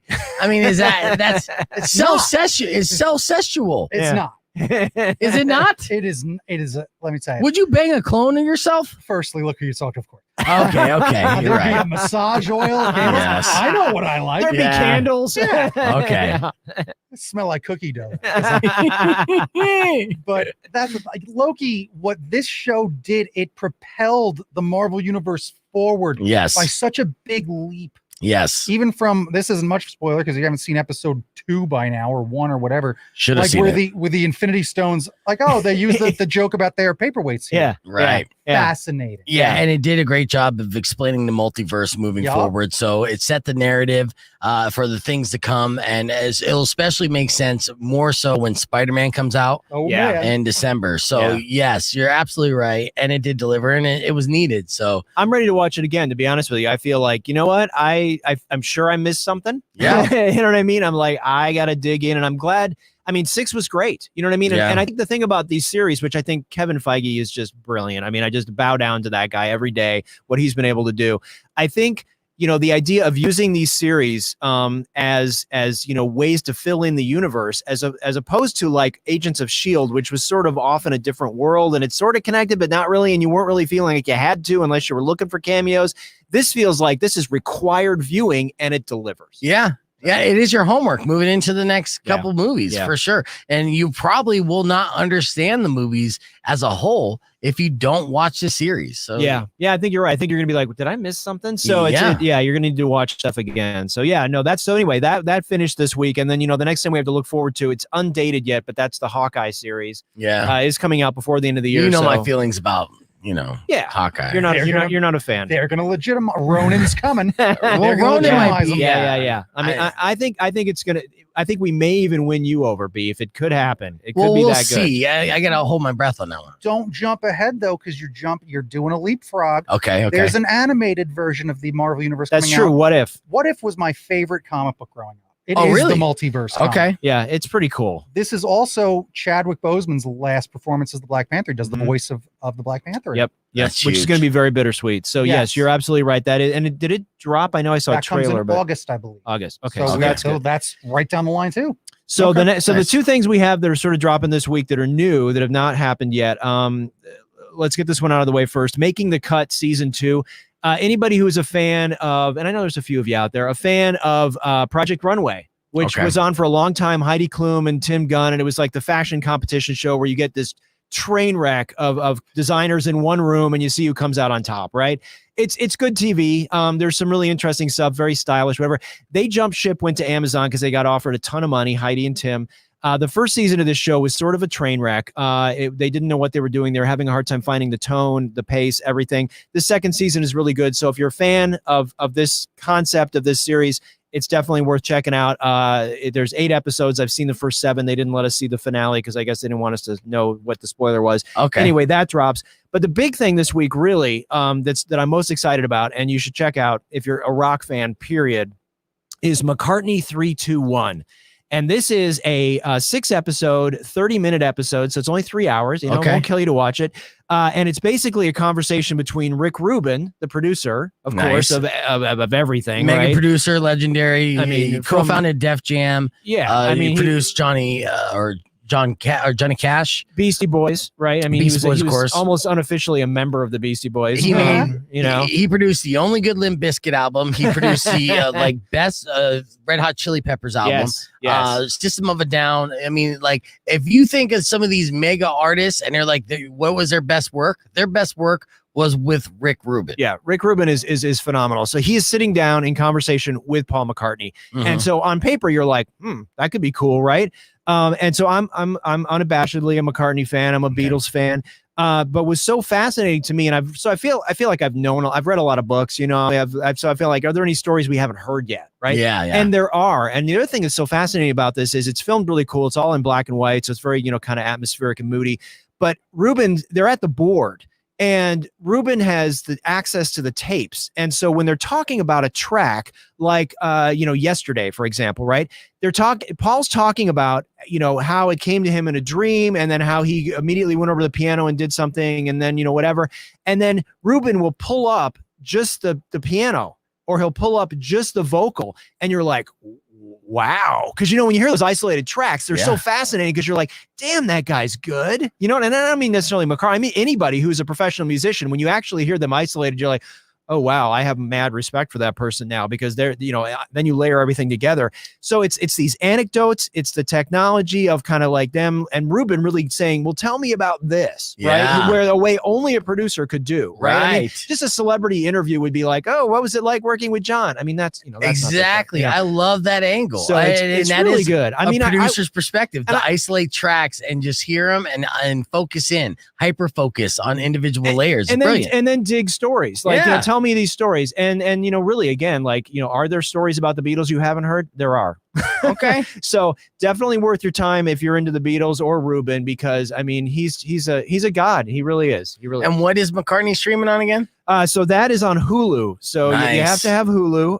And making Hulu the cuts on the Beatles. Prime. Yeah. Hulu released that Beatles documentary that Ron Howard did a while back. So and then the new big Beatles thing, the like 6-hour thing that Peter Jackson's doing.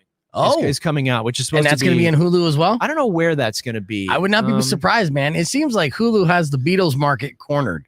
Like they want all things Beatles. I don't blame them. They're doing a good job on that. And then, I want to tease just real quickly for next week. There's a really great doc that's going to be totally of interest to the audience.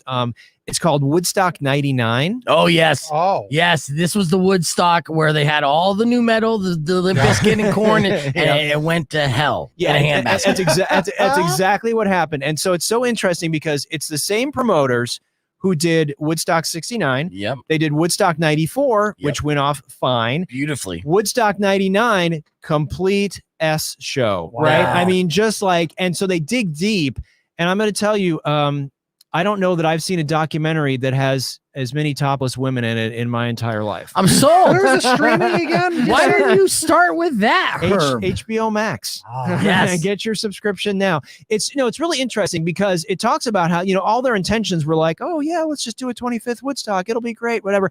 And then it's like the total disconnect between programming and paying attention to what's going on in the universe in 1999, right? Y2K, aggressive metal, right? Honestly. And how did you not see this would go horribly wrong, right? They didn't have enough bathrooms. They're charging $4 a bottle for water. In 99, they were charging $4 a bottle. Cash the grab. mud, the human feces everywhere, the really, frankly, incredibly offensive behavior by men towards women. I mean, really, really awful behavior. And then, this triple bill, they had like, one day they have like Jewel, right? In the middle of the day. And then they go into Chili Peppers and Korn and then Metallica.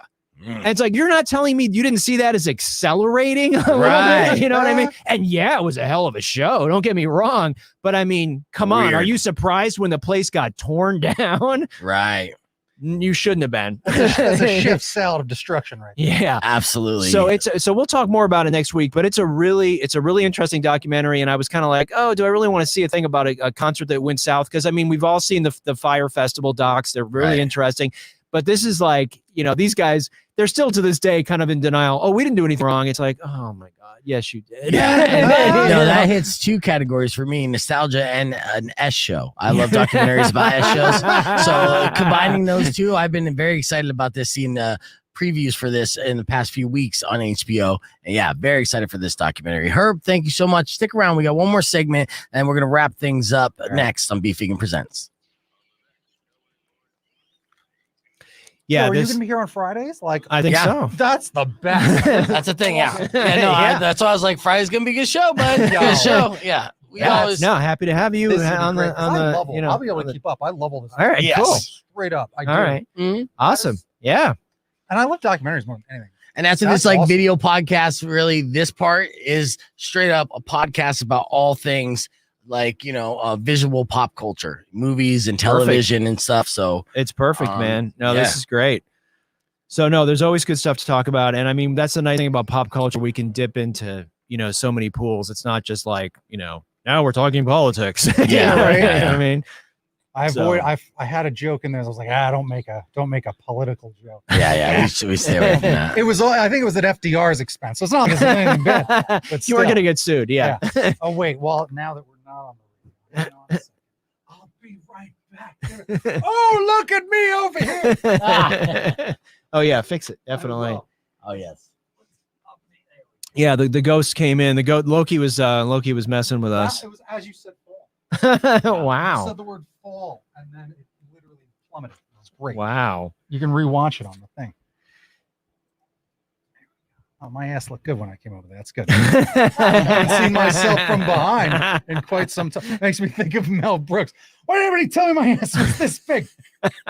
When's the last time we watched Spaceballs? Oh, yeah. I rewatched Spaceballs to be about a year ago, and I'm like, oh my God, I could make Spaceballs. I got a question. It's just well written and great, but the sets are nothing. It's no, rooms. it's very cheap. Oh my God, it's so funny. What does Herb think of Titane? Oh, I haven't seen it yet. Yeah.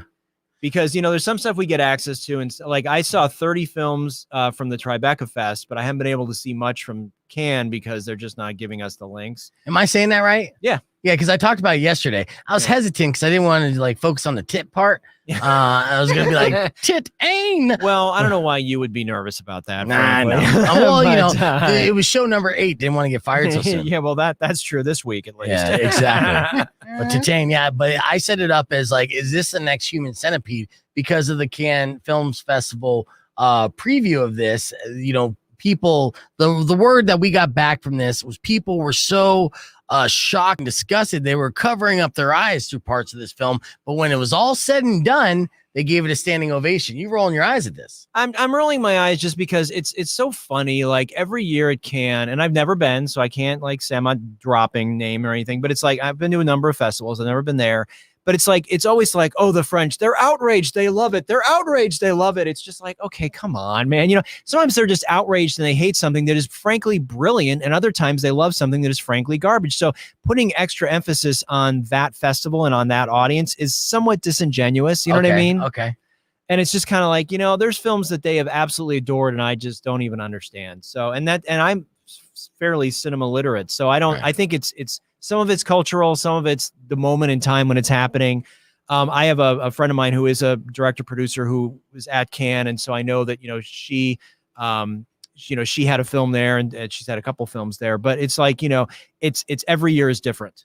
Every year is depending on who the audience is, depending on what the political climate is. Things are outrageous, things aren't. Hold on, let me see. Someone's calling, so I want to see. They probably want to talk to you. Oh, no, they hung up. Never mind. All right, continue. Sorry, I didn't mean to interrupt that for me. He's putting us on. It was ringing for a while. So yeah, no, we'll have stuff to talk about, and I think this is a good way to split it up, Beef. Just with live and streaming, and then whatever. Just the fact that we have those options now. Yeah, and I mean, honestly, so much stuff is going back to theaters, but I mean, with Prime and Disney Plus and and Netflix, I mean, there's always something every week dropping somewhere. So we're not going to run out of stuff. Yeah. Well, especially now there is a tsunami of content coming, right? Because the stuff that was held back and everything else. It's true. Yeah. And I mean, and I don't know that we'll necessarily catch up. You know what I mean? I think it's just going to be steady from now on. I just think it's going to be a big thing. And then we're going to continue that push because they're greenlighting so many projects because of all these platforms that, they're going to keep going. What did Facebook say yesterday? They're going to put $1 billion into content for Instagram and Facebook creators. What does that really mean? It means that they're going to invest in people. Yo, Facebook, check out this stream. Right. Come on, man. Yeah, which is weird because I mean, there is I don't really watch anything on YouTube. I know there's YouTube series, but I'm just kind of like, I go to YouTube to look for weird stuff or stuff that I know I can't find anywhere else, like an episode of Quark from 1979 that I know is going to be on there. I can't imagine thinking that's my go-to spot for new content. That just doesn't. Cobra Kai. But that's me. You know what I mean? Like I'm a Cobra 50, Kai. Cobra Kai. Yeah, did it right. For 2 years. It was. And it's like, and it worked. I watched it a little bit, and then it got to Netflix, and everyone was like, Look at this brand new thing, Cobra Kai, Karate Kid. They weren't paying around for 2 attention. years. Yeah, but I mean, I knew doesn't about it work too, and all the I time. watched a couple episodes when I could watch it for free on YouTube, and I was like, yeah, that's kind of cool, but I didn't get into it. When it released on Netflix, I was able to binge the season. Yep. Yeah. That was hooked. Phenomenal. Love it. Well, and that's that's the binging thing. Like I was watching, I hate to admit this, it's like a guilty pleasure, but I was watching Too Hot to Handle, the second season. No, I watched it too. That's Right? okay. I wanted to make fun of you, but like, damn it, yeah. I watched every goddamn episode of that bullshit. Too hot to handle. Yeah. It's the show on Netflix where they put this 10 ridiculously hot people in a dumb people, hot and dumb. Yeah, hot, exactly. Hot and really dumb people in a like a beach house, and they're all like, "Ooh, we're gonna hook up," and they're like, "Okay, no." Now you can't have sex. You can't kiss. You can't have sex. You can't have anything.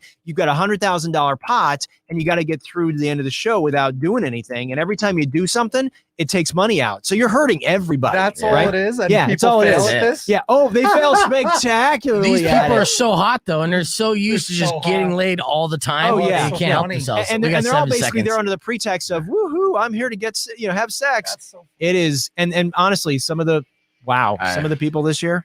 Rock 102.1 KFMA. It's been a fantastic show today. I'd like to thank my guests. Each and every Friday, you can expect to hear Powers. Woo! Yeah, and film critic Herb Stratford, who's been doing big things with his own personal career and stuff. He's restoring another theater that was just recently announced. What was the theater that you're restoring again? Downtown there's the old Teatro Carmen, which is built in 1915 down in Barrio Viejo, just south of the TCC. It's been empty for a while, and we are going to restore that theater into a 300-seat venue. So yeah, excited Beautiful. about that. Give this man credit because he also restored the Fox Theater. So Herb Stratford is Thank you very helping much. keep Tucson beautiful and give us, honestly, he's called the arts and culture guy for a reason. He's giving more culture to Tucson.